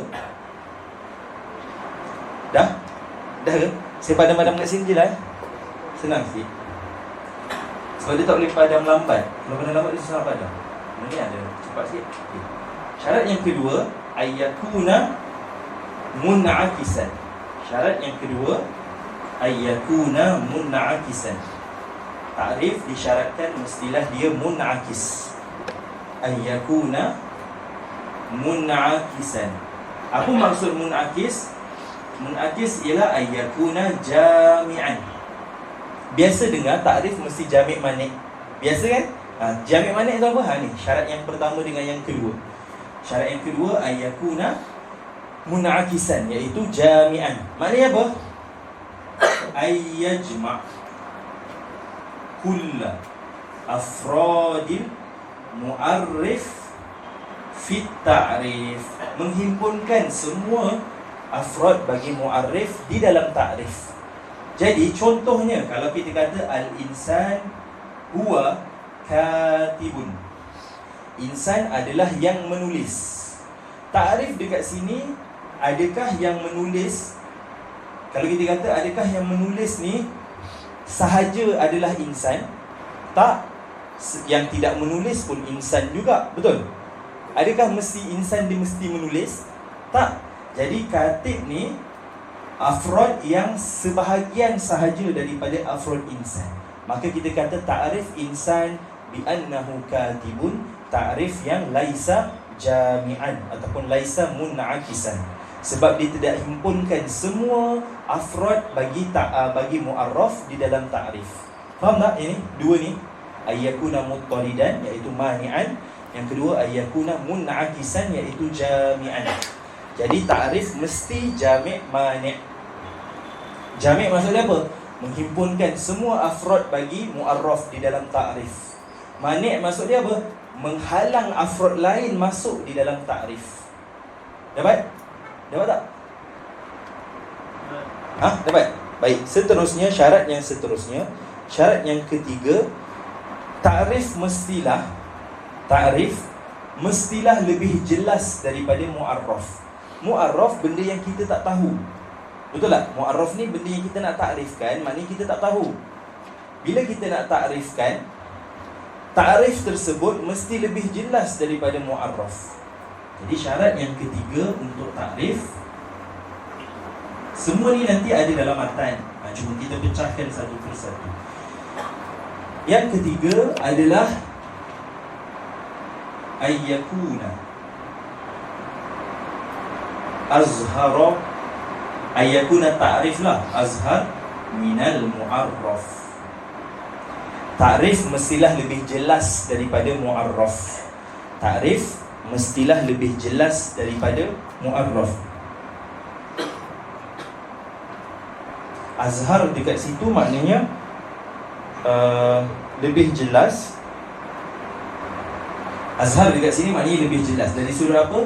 Dari sudut al-wuduh wal khafa' tu. Maknanya daripada sudut jelas dan juga tersembunyi. Maknanya apa? Maknanya bila kita nak buat takrif, kalimah yang kita gunakan dalam takrif mestilah diketahui, bukan perkara yang tidak diketahui juga. Contoh, kalau kita kata, orang tanya apa itu api, kita kata api ni macam api ni adalah satu jisim yang seperti jiwa. Contoh kita kata mahwan nar, kita kata an-naru huwa jismun kan nafsi. Jismun kan nafsi. An-nafsu tu benda yang lagi susah nak faham daripada memahami api. Jadi takrif tersebut tidak dikira sebagai takrif. Kerana apa? Kerana menggunakan lafaz yang lebih tersembunyi, maknanya berbanding mu'arraf. Jadi syarat takrif mesti guna lafaz yang lebih jelas, ataupun musawiyan, ataupun lafaz yang musawi. Apa maksud musawi? Musawi fil khafa, maknanya sama-sama tak jelas. Contoh kita kata mahwal insan ataupun mahwal harakah. Kita kata mahwal harakah, al-harakah huwa ma laisa bisakinin, benda yang tak bergerak. Lepas tu kita kata apa yang benda yang tidak harakah ma laisa bisakin, benda yang tidak berhenti. Bergerak adalah benda yang tidak berhenti. Lepas tu kita kata apa benda yang tak berhenti? Benda yang tak berhenti adalah benda yang tidak bergerak. Jadi takrif ni musawi fil khafa. Kita tak tahu apa harakat, dalam masa yang sama kita bagi takrif yang sama-sama tak jelas dengan makna harakat. Faham tak? Jadi ini takrif dengan lafaz yang musawi fil khafa. Musawi fil khafa. Makin panas Kenapa? Okey. Itu takrif, itu syarat yang ketiga. Ada soalan untuk yang ni? Baik. Yang seterusnya syarat ataupun ialah syarat takrif yang keempat adalah kita tidak boleh menggunakan lafaz majaz. Tidak boleh menggunakan lafaz majaz di dalam takrif.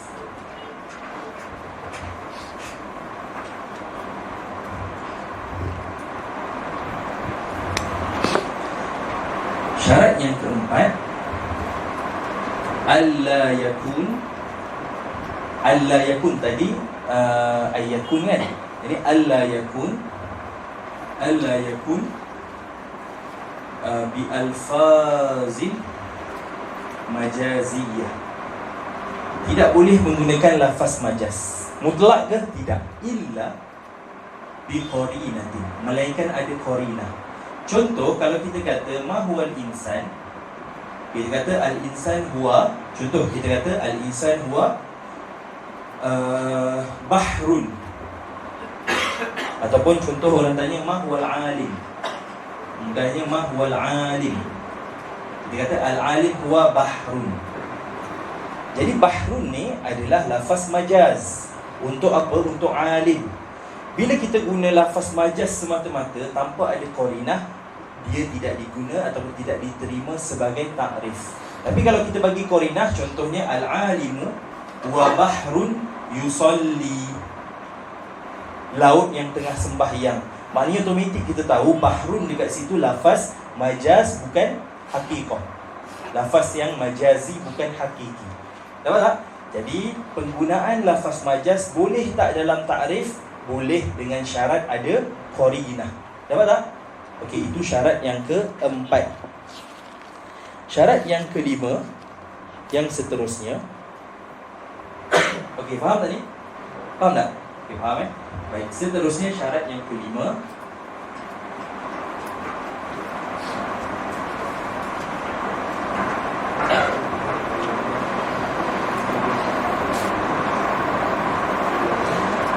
yang kelima adalah alla yatawaqqafu ma'rifata at-ta'rif ala ma'rifati al-mu'arraf,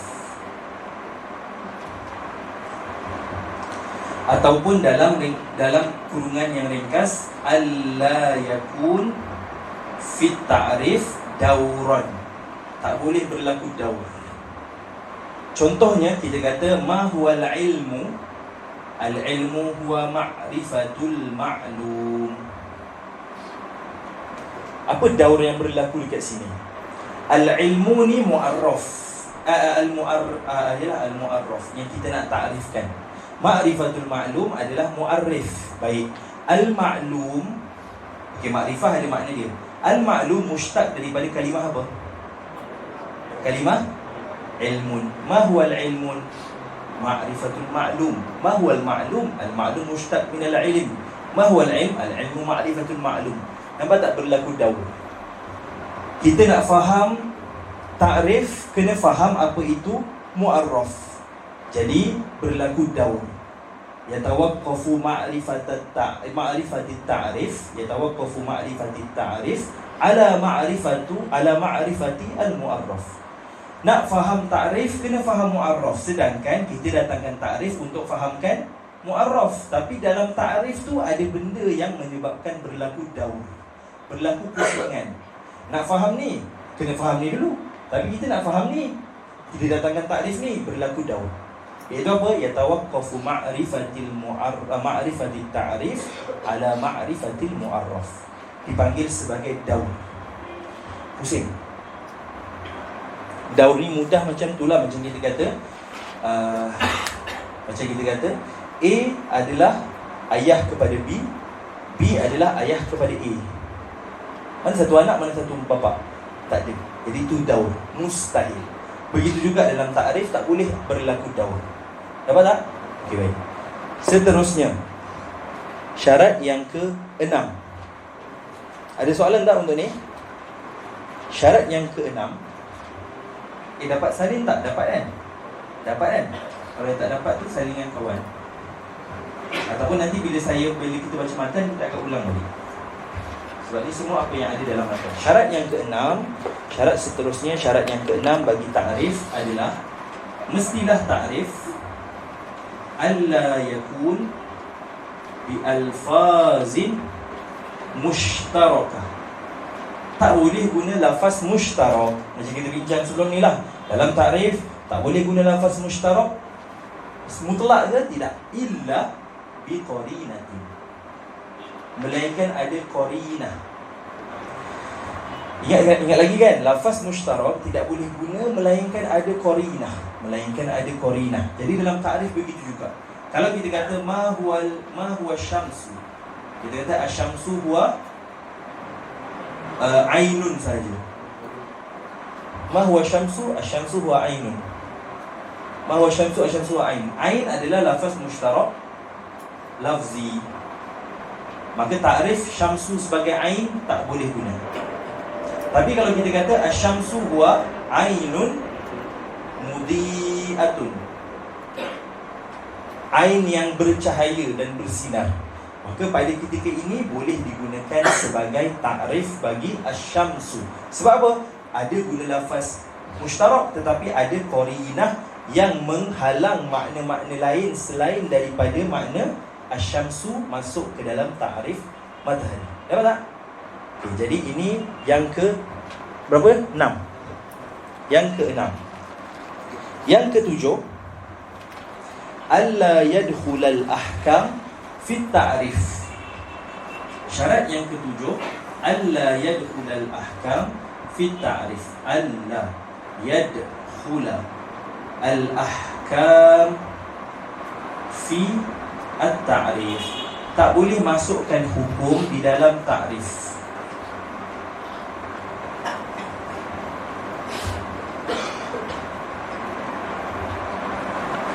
Tak boleh masukkan hukum di dalam takrif.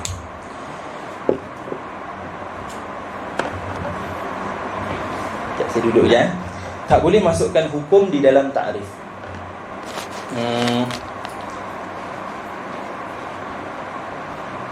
Ustaz pernah datang Pontian? Tak pernah. Pontian cantik tak? Tak tahu kan? Sebab apa kita tak boleh hukumkan sesuatu? Sebab kita tak tahu benda tu. Jadi kalau saya tanya Ustaz tak pernah datang Pontian kan? Kalau saya kata Ustaz Pontian cantik tak? Ustaz tak boleh nak cakap. Sebab apa? Sebab hukum sesuatu adalah perkara selepas kita tahu benda tu dulu, baru kita boleh hukum.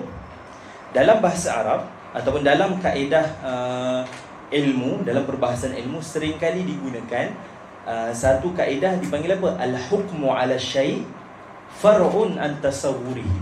Hukum ke atas sesuatu adalah cabang bagi ma'rifatus syai', cabang bagi tasawur sesuatu tu. Maknanya apa?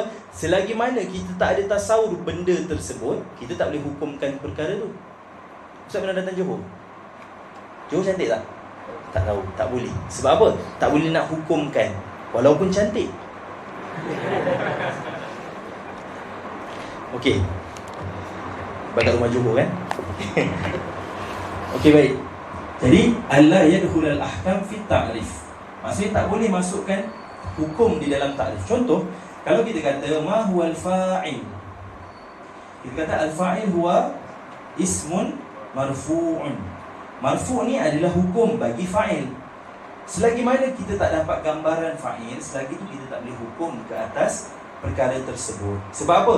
Ambil kaedah ni dan hafal sampai bila-bila, dan memang akan guna dalam apa-apa ilmu sekalipun. Al-hukmu ala syai', hukum ke atas sesuatu benda, far'un an tasawwurihi. Jadi ikut martabat, kalau nak hukum sesuatu benda, kena apa yang pertama? Tasawur dulu. Tasawur tu datang dengan apa? Ta'rif. Kena tahu benda tu apa dulu, baru boleh hukumkan. Kena tahu benda tu apa, baru boleh hukumkan. Tapi yang berlaku sekarang, ramai orang mengeluarkan hukum pada benda yang dia tak tahu. Contohlah kat Malaysia selalu yang apa dekat Facebook tu kan, maknanya bila keluar satu isu, dia terus hukum, ni mesti tak nak sebut sebab benda-benda tengah panas sekarang kan. Contohnya macam yalah, benda-benda berkait dengan kaum apa semua. Bila ada benda yang kaum lain dia kata ni mesti kan, dia hukumkan, sedangkan dia tak tahu pun benda tu, dia tak tahu betul atau salah. Sebab itu jaga pelajar-pelajar Azhar, tolong sangat jaga dan juga hati-hati bila kita nak bercakap. Tak kisahlah bercakap dalam bentuk lisan ataupun dalam bentuk tulisan. Sebab benda tu, semua benda yang kita cakap tu semua akan dihisap kan. Jadi kalau salah, jadi kalau kita tak hukumkan seseorang tu, nanti dekat akhirat Allah tanya dia. Contoh yang berlaku dekat beberapa sebahagian fahaman-fahaman yang inilah yang agak ekstrim, mengkafirkan orang kan. Ini buat tahlil ni, syirik ni, ini kafir ni. Adakah nanti dekat akhirat Allah akan tanya, kau kafirkan dia ke tidak? Tak. Kita kafirkan dia ataupun kita tak kafirkan dia, Allah tak akan tanya dekat akhirat. Maka kalau kita kafirkan dia, Allah akan tanya, kenapa kau kafirkan? Faham tak? Tapi bila kita tak kafirkan dia, dah tak ada masalah pun. Sebab benda tu bukan benda mesti, ni buat syirik ni kafir ni, kena cakap dia kafir, kena buat tak. Tapi yang berlaku sekarang macam tu lah. Jadi hukum ke atas sesuatu tak dapat dilaksanakan melainkan kena ada tasawuf. Sebab itu, masuk sikit lah ambil masa sikit. Ada buku apa dah sekarang? Okey, ada sikit lagi. Sebab itu dalam pengeluaran hukum, ambil sikit lah sebab dia dah terkena dalam perbahasan ni. Al-hukmu ala syai' far'un an tasawwuri. Sebab itu dalam pengeluaran hukum, seorang mufti kena berhati-hati. Sebab apa? Sebab bila nak mengeluarkan hukum, yang pertama dia kena tahu isu ataupun wakil yang berlaku. Dia kena tahu benda tu yang jadi tu apa benda. Dia kena ada tasawur tu dulu. Kemudian dia kena ada rujukan yang asas, iaitu Al-Quran dan juga Sunnah. Kena ada tasawur yang baik ataupun kena ada kefahaman yang baik terhadap nusus-nusus, terhadap Al-Quran dan terhadap hadis-hadis Nabi. Sekarang ada dua, fahmun nusus dan fahmul waqi'. Tasawur nusus secara sempurna dan tasawur waqi' secara sempurna. Selesai ke? Tak selesai. Kena ada yang ketiga, iaitu tasawur bagaimana nak letakkan nas tadi ke atas waqi' yang berlaku. Sebab itu ulama kita selalu sebut Ada 3 martabat. Kena fahmun nas, kena faham nas. Yang kedua kena fahmul waqi', kena faham waqi', kena faham realiti yang berlaku. Dan yang ketiga kena faham ataupun kena tahu bagaimana nak irtibat, bagaimana nak gabung, bagaimana nak ikat nas tadi dengan waqi' yang berlaku. Dan semua itu perlu kepada kemahiran. Bukan benda-benda yang, bukan benda mudah lah. Bukan maksudnya tengok-tengok sikit, tengok sekejap Google sikit kan. Kan kalau Google, kalau kita Google hukum-hukum, selalu keluar yang macam bahagian forum-forum tu kan, yang orang bincang-bincang kan. Selalu akan keluar yang tu. Kita pun tengok-tengok, oh ini ikut hukum dia, jalan. Ataupun contoh, tengoklah kejap apa yang Darul Ifta Mesir cakap. Tengok Darul Ifta Mesir cakap benda ni. Boleh ke terus kita tatbik dekat Malaysia? Tak boleh, sebab itu kat Mesir. Nampak tak, wakilnya tak sama. Jadi bukan semua benda yang berlaku dekat sini boleh kita bawa dekat Malaysia dan sebaliknya. Bukan semua benda berlaku dekat negara kita boleh kita bawa dekat sini. Sebab itu kena faham tu. Bila nak keluarkan hukum, hati-hati. Bila nak keluarkan hukum, hati-hati. Sama juga yang berlaku sekarang, nak hukum. Ni ulama' su' ni, sama juga. Saya sedih kadang-kadang sebahagian daripada pelajar Azhar begitu. Dia punya kita panggil sikap kepada sebahagian masyaikh-masyaikh yang ada. Kita akan ditanya ke nanti, kalau kita tak cakap ulama' tu ulama' su', tak akan ditanya. Tapi kita nanti akan ditanya, kenapa kau cakap ulama' tu su'? Faham tak? Sebab itu kalimah ulama' su', saya harap sangat kalimah tu jangan guna dah. Jangan guna kalimah tu. Sebab apa? Kalimah tu sangat bahaya. Kalimah tu saya cakap atas dasar nasihat lah, sebab kalimah tu sangat bahaya untuk guna. Sebab kalimah tu menyebabkan kita menghukumkan orang, dalam masa yang sama kita tak tahu pun dia macam mana. Awak nak kata dia su' ataupun awak nak kata dia ulama' yang tidak su' ke, semua tu perlu kepada tasawur yang lengkap. Sebab itu jangan, hati-hati bila bercakap. Sama juga saya pesan sungguh-sungguh. Sebahagian guru-guru kita sebut, dia kata apa? Dia kata kalaulah kita hilang keyakinan, kalau kita hilang keyakinan kita kepada guru yang kita belajar, jangan datang dah kelas dia. Sebab apa? Sebab tak ada faedah pun kita datang. Sebab kita dah hilang siqah daripada guru kita. Maknanya kita datang pun tak dapat apa-apa pun. Macam tu juga, jangan datang Azhar, jangan datang bumi Mesir kalau dah hilang siqah dah pada Azhar. Awak datang sini, institusi yang jaga agama adalah Azhar. Kalau awak dah hilang kepercayaan dekat Azhar, dah jangan datang Mesir. Bukan saya nak suruh lepas ni yang lain balik-balik, tidak. Maksudnya, kalau hilang dah kepercayaan kepada Al-Azhar Al-Sharif, maka tak payah datang Mesir. Balik dan pergilah belajar kat tempat lain. Bukan saya kata tak payah datang tu dah tak payah belajar, tak, belajar tempat lain. Sebab apa? Sebab awak tak akan dapat manfaat apa-apa pun bila datang, bila dah hilang kepercayaan kepada Azhar. Dapat tak? Sebab itu saya harap jangan biasakan guna. Bukan jangan biasa, jangan guna langsung kalimah ulama' su'. Kalimah tu sangat berat. Dan siapa yang guna akan ditanya. Kenapa kau kata ulama' tersebut su'? Kenapa yang ini su'? Kenapa yang ini bukan? Jangan dah guna kalimah tu, kalimah yang sangat bahaya. Sebab apa? Sebab Nabi sebutkan kan apa, daging ulama' racun. Kan? Apa dia punya ni? Bahasa Arab dia masmum, saya ingat belakang dia. Dan sama juga kadang-kadang kita tak tahu. Sama macam biasalah saya sebut sebelum ni kan. Sebab tu jangan sangka buruk dengan orang. Hatta dekat Mesir ni untuk semua, bukannya untuk masyayikh saja, dengan kawan-kawan kita pun sama. Jangan sangka buruk dengan orang, sebab kita tak tahu pengakhiran orang tu macam mana. Dan kita pun tak tahu pengakhiran kita macam mana. Maka sentiasa berdoa atas kebaikan. Itu lagi dapat pahala daripada kita sentiasa berzikir, dia ni tak betul, ni tak betul, ni tak betul. Semua orang kita nak hukum tak betul. Tapi sampai yang betul kita je.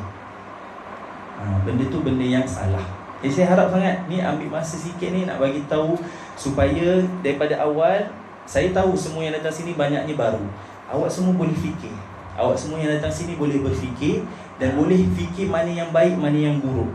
Kalau awak dengar tuduhan-tuduhan yang begitu, jangan terus ambil. Kita ada otak, kita boleh berfikir, kita boleh cari maklumat. Semua benda ada dekat internet, kita boleh cari. Kalau orang kata ni jangan pergi ni tengok siapa ulama ni ini bukan biasa-biasa, kenapa dia cakap macam tu? Maknanya ada something, ada benda lain yang mereka maksudkan. Kita bukan nak cari gaduh. Saya minta sangat duduk Mesir jangan cari gaduh dengan siapa-siapa. Kawan dengan semua orang, tapi doa yang terbaik untuk mereka. Sebab apa? Sebab kita tak tahu pengakhiran hidup kita. Sebab itu Al-Imam Abdul Qadir Al-Jurjani Al-Imam Abdul Qadir Al-Jailani, Imam Abdul Qadir Jailani kan, Imam Abdul Qadir Jailani satu ketika dia lalu dekat satu kawasan, ada orang mabuk lah, orang mabuk tak sembahyang apa semua dekat luar tu. Orang tu tegur Imam Abdul Qadir Al-Jailani. Dia kata, "Ya Abdul Qadir, hal Allahu qadirun?" Yang pertama, Imam Abdul Qadir kata, "Na'am." Ya Abdul Qadir, hal Allahu qadirun? Na'am. Ya Abdul Qadir, hal Allahu qadirun? Na'am. Kemudian Imam Abdul Qadir menangis tak berhenti-henti. Kenapa jadi begitu? Sebab soalan yang pertama dia tanya, "Wahai Abdul Qadir, adakah Allah mampu untuk mengampuni segala dosa-dosa aku?" Maka Imam Abdul Qadir kata, "Na'am, boleh. Allah mampu, rahmat Allah itu luas." Kemudian yang kedua dia tanya, "Ya Abdul Qadir, adakah Allah mampu untuk menukar hal aku seperti hal engkau?" Dia kata, "Na'am, boleh." Dan soalan terakhir sekali dia tanya, "Ya Abdul Qadir, adakah Allah mampu untuk tukar keadaan engkau tu seperti aku?" Sebab itu Imam Qadir nangis tak berhenti. Sebab apa? Sebab kita tak tahu pengakhiran kita tak tahu. Sebab itu bersangka buruklah dengan semua orang. Macam saya sebutlah sebelum ni. Sebab apa? Sebab kita tak tahu orang tu apa hakikat dia kan. Ingat lagi tak saya sebut kenapa Allah sembunyikan nasab-nasab selain daripada Sayyidina Hasan dan Sayyidina Husain, supaya kita tak sangka buruk dengan orang dan kita rasa semua orang tu adalah ahli baik. Maka kita akan buat kebaikan dan kita akan sangka baik sahaja, kita tak akan sangka buruk dengan orang. Jadi saya harap pelajar baru, kamu semua boleh berfikir, kamu tahu yang baik yang buruk. Macam saya sebut sebelum ni, datang Mesir semua atas pilihan kamu. Kamu nak jadi baik, kamu boleh jadi baik. Kamu nak jadi yang selain daripada itu, kamu boleh jadi. Semua atas pilihan kamu. Kat Mesir tak ada had. Kalau kita pergi dekat negara lain, contohnya di Yaman sudah ada bi'ah dan suasana belajar, suasana wirid. Dekat Mesir ni tak. Sebab tu ada sebahagian guru sebut, kalau dekat Mesir, kalau di Yaman boleh sembahyang jemaah 5 waktu tu dalam masa 40 hari tu biasalah. Tapi dekat Mesir, kalau boleh sembahyang 5 waktu berjemaah selama 40 hari tu wali. Sebab apa? Sebab susah. Betul. Saya jujur saya kata susah. Sebab apa? Sebab suasana tu berbeza. Okey, mana? Al-hukmu ala syai' far'un at-tasawwurihi. Jangan hukum sesuatu kalau kamu tak betul-betul ada tasawur benda tersebut tu apa sebenarnya. Dapat Okey, baik. Yang terakhir sekali, syarat yang terakhir sekali, alla yadkhulal syarat yang terakhir sekali adalah alla tadkhula au, tak boleh masukkan au di dalam ta'rif tapi bermakna syak.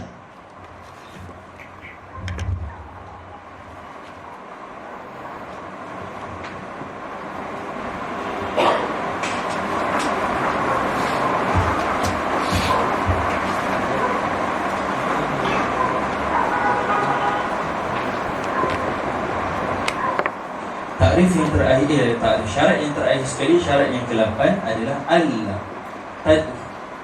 tadkhula au lisyak. Tak boleh masukkan au dengan makna syak. Syak apa maksud syak? Maksudnya taraddud. Ini atau ini. Contoh orang kata, orang tanya mahwal insan, kita kata al-insan huwa hayawanun natik au hayawanus sahih. Sebab kita tahu mana satu haiwan sahih ke haiwan natik. Itu tak boleh dimasukkan di dalam ta'rif. Tetapi boleh masukkan au di dalam ta'rif. Boleh masukkan au di dalam ta'rif, tetapi au lit taqsim. Boleh masukkan, tapi au bermakna at-taqsim, bukan syak. Tapi dalam apa? Dalam rosam sahaja. Wa yajuzu au lit taqsim fi rasmi. Contohnya apa? Contohnya kita kata al-kalimatu huwa hiya ismun wa fi'lun ismun au fi'lun au harfun. Kalimah itu adalah isim ataupun fi'il ataupun huruf. Jadi au dekat sini adalah au litaksim. Litaksim.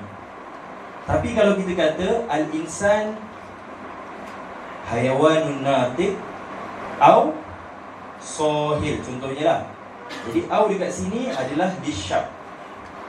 Jadi tak boleh. Ni tak boleh dalam takrif, ni tak boleh. Yang boleh cuma ni, tapi untuk rasam sahaja dalam had tidak boleh. Itu zahir kalam muallif nantilah bila kita baca satu persatu. Ada soalan? Ada soalan?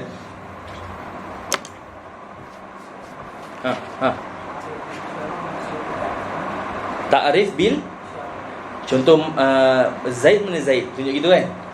Ta'rif bil isyarah masuk dalam ta'rif bil rasam. Ustaz, semua ta'rif selain daripada ta'rif dengan zatiyat, semua masuk dekat ta'rif bil rasam.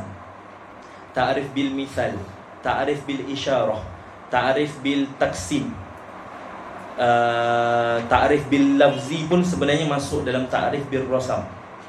Dan seterusnya banyak lagi ta'rif yang masuk, maknanya selain daripada jinsun qarib dan juga faslun qarib, ataupun selain daripada fasal, ta'rif dengan fasal, semua masuk dekat ta'rif bil rasam.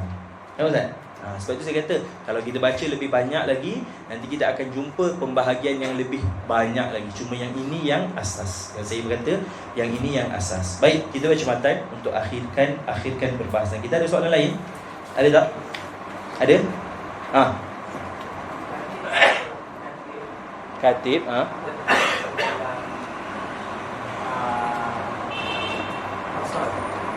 macam mana? Katib kenapa tak masuk dalam fasal? Okey Ustaz, katib, kalaulah hilang makna katib dalam kepala, adakah hilang makna insan? Tak. Jadi dia bukan fasal, dia perkara lazim, maka dia masuk dekat aradi. Dobit paling mudah untuk Ustaz ingat fasal dan juga jins. Kalau hilang makna tu, hilang mahiyah tu. Macam hayawan dengan natik kan?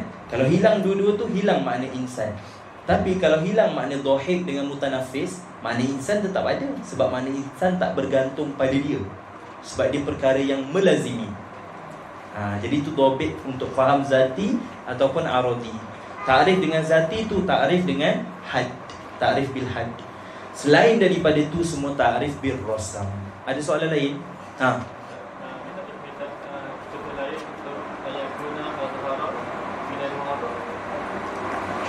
Contohnya kalau kita kata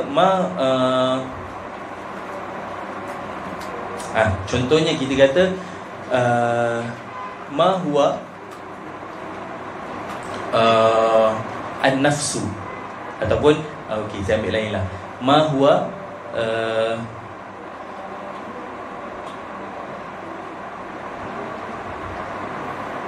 yang lebih azhar, yang lebih tak jelas apa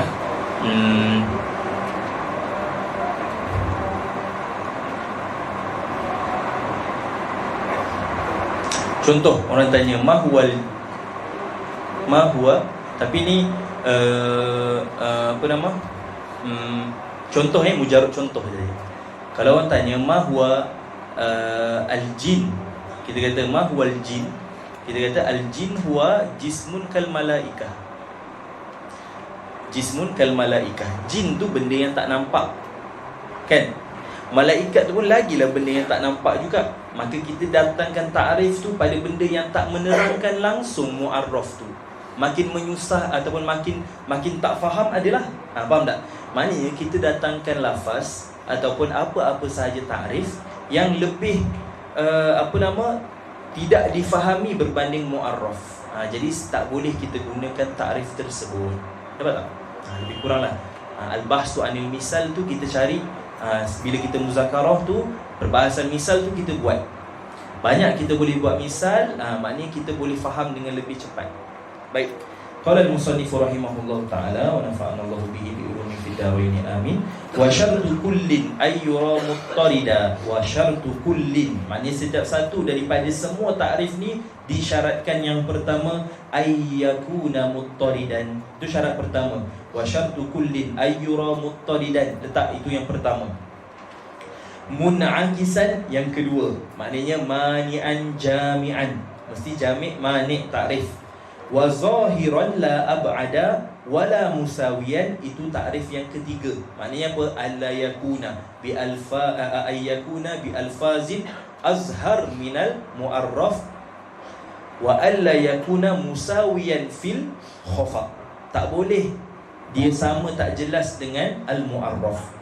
Wala tajawuza bila qarinatin biha tuhurriza, itu syarat yang keempat. Alla yakun bi alfazin majaziyah illa bi qarinatin. Wala bima yudra bi mahdudin, syarat yang kelima. Alla yatawaqqafu ma'rifatal mu'arraf ala ma'rifatil mu'arrif ala ma'rifatil mu'arraf. Alla yatawaqqafu ma'rifata al-ta'rif ala ma'rifati al-mu'arraf. Tak boleh ta'rif tu, nak faham ta'rif tu kena faham mu'arraf dulu, maka berlaku daur. Sebab tu dia kata wala bima yudra, maknanya tak boleh jadi daur. Wala mushtarakin minal qarinati khala, itu syarat yang keenam. Alla yakun bi alfazin mushtarakatin illa bi qarinatin, melainkan ada qarinah. Wa indahum min jumlatil mardudi an tadkhulal ahkamu fil hududi, syarat ataupun syarat yang ketujuh ke? Syarat yang ketujuh, alla tadkhulal ahkam fil hudud fit ta'rif, tak boleh masukkan ta'rif, tak boleh masukkan hukum di dalam ta'rif. Sebab apa? Al hukmu ala syai'i far'un an tasawwurihi. Ambil kodkan siap-siap kaedah yang saya bagi itu, sebab nanti awak akan jumpa dalam fiqh, awak jumpa dalam perbahasan ilmu, banyaknya awak akan jumpa dalam perdebatan, awak akan jumpa. Sebab orang tak boleh nak hukum satu benda tu melainkan dia tahu benda tu secara keseluruhan.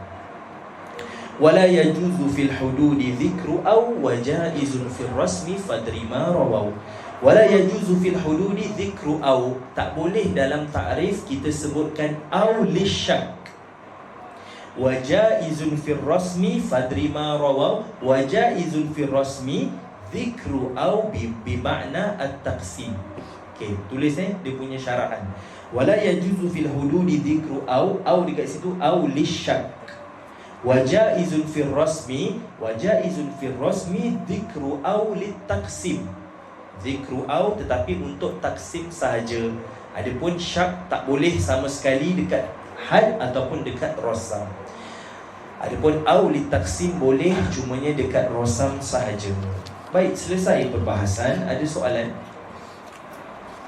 Ada soalan untuk perbahasan tarif? Ada soalan?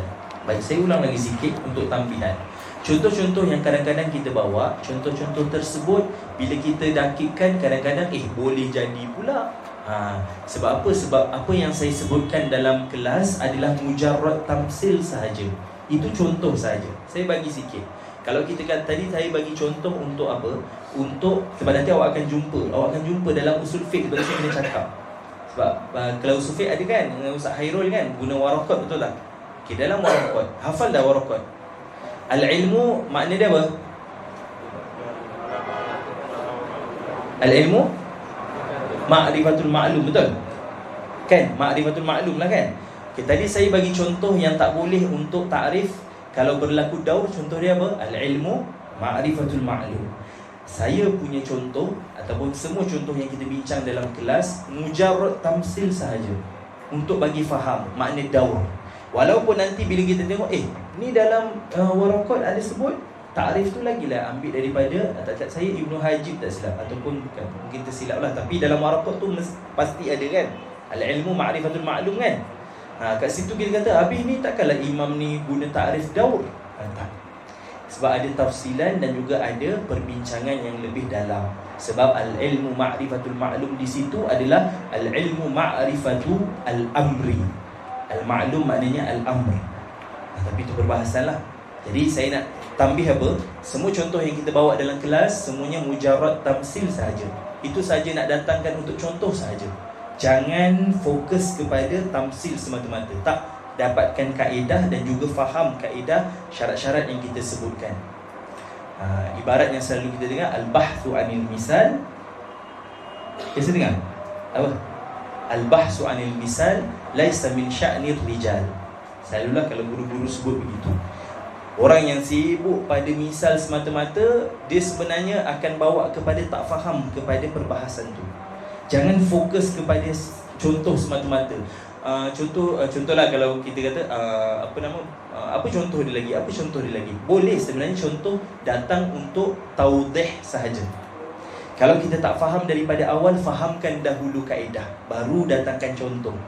Kalau kaedah kita tak faham, kita datang contoh semata-mata, contoh, dia akan jadi kita makin tak faham perbahasan tu. Sebab misal datang dalam perbahasan ilmu adalah untuk taudih, untuk jelaskan. Untuk taudih, bukan untuk bayan. Bayan kena faham kaedah tu. Dia untuk jelaskan saja. Jelas ni setelah kita faham. Lepas faham baru dijelaskan kan. Jadi kena faham dulu kaedah yang ada, kemudian barulah kita datangkan contoh-contoh seterusnya sebagainya dalam perbahasan apa-apa sahaja. Jadi saya ulang, semua misal yang kita bincang semua mujarad tafsir. Supaya saya tak dapat soalan, Ustaz, kenapa bagi misal al-ilmu ma'rifatul ma'lum sedangkan itu ada dalam waraqat? Sebab itu soalan setiap tahun dapat. Jadi saya sebutlah sebab semua ada yang datang kan kelas Ustaz Hairul kan. Jadi ma'rifatul ma'lum dekat situ ada maksud dia, bukan tidak membawa kepada daur. Sebab ma'rifatul ma'lum di situ adalah ma'rifatul amri. Okay, baik. Ada soalan untuk perbahasan ta'rif? Ada soalan? Jadi kita dah selesai habis 1/2 perbahasan di dalam mantik. Semua perbahasan tasawurat kita dah bincang secara asas. Saya harap semua boleh faham satu persatu perbincangan yang kita bincang, supaya kita boleh masuk ke dalam perbahasan tasdiqat dengan kita bawa fahaman dan kefahaman kita yang ada dalam perbahasan tasawurat. Sebab semua saling berkaitan. Jadi saya ulang lagi sekali, hari Sabtu ni kita ada ikhtibar kecil. Kita ada buat ujian kecil lah. Tengoklah, saya tengah fikir sama ada nak buat ABC ke ataupun nak buat isi tempat kosong ke, tak bagi pilihan jawapan. Tengok macam mana. Saya rasa macam semua faham je sebab tak banyak soalan sebenarnya kelas kali ni tak banyak soalan. Jadi maknanya semua faham. Tapi tak juga, sebab apa? Sebab kalau tak banyak soalan tu, kalau Syekh Hasan Syafi'i dia selalu ulang, dia kata apa? Kalau dalam kelas tak banyak soalan tu, imma dua, sama ada orang yang datang tu lebih cerdik daripada orang sebelum ni, ataupun orang yang datang tu tak faham apa pun. Antara dua.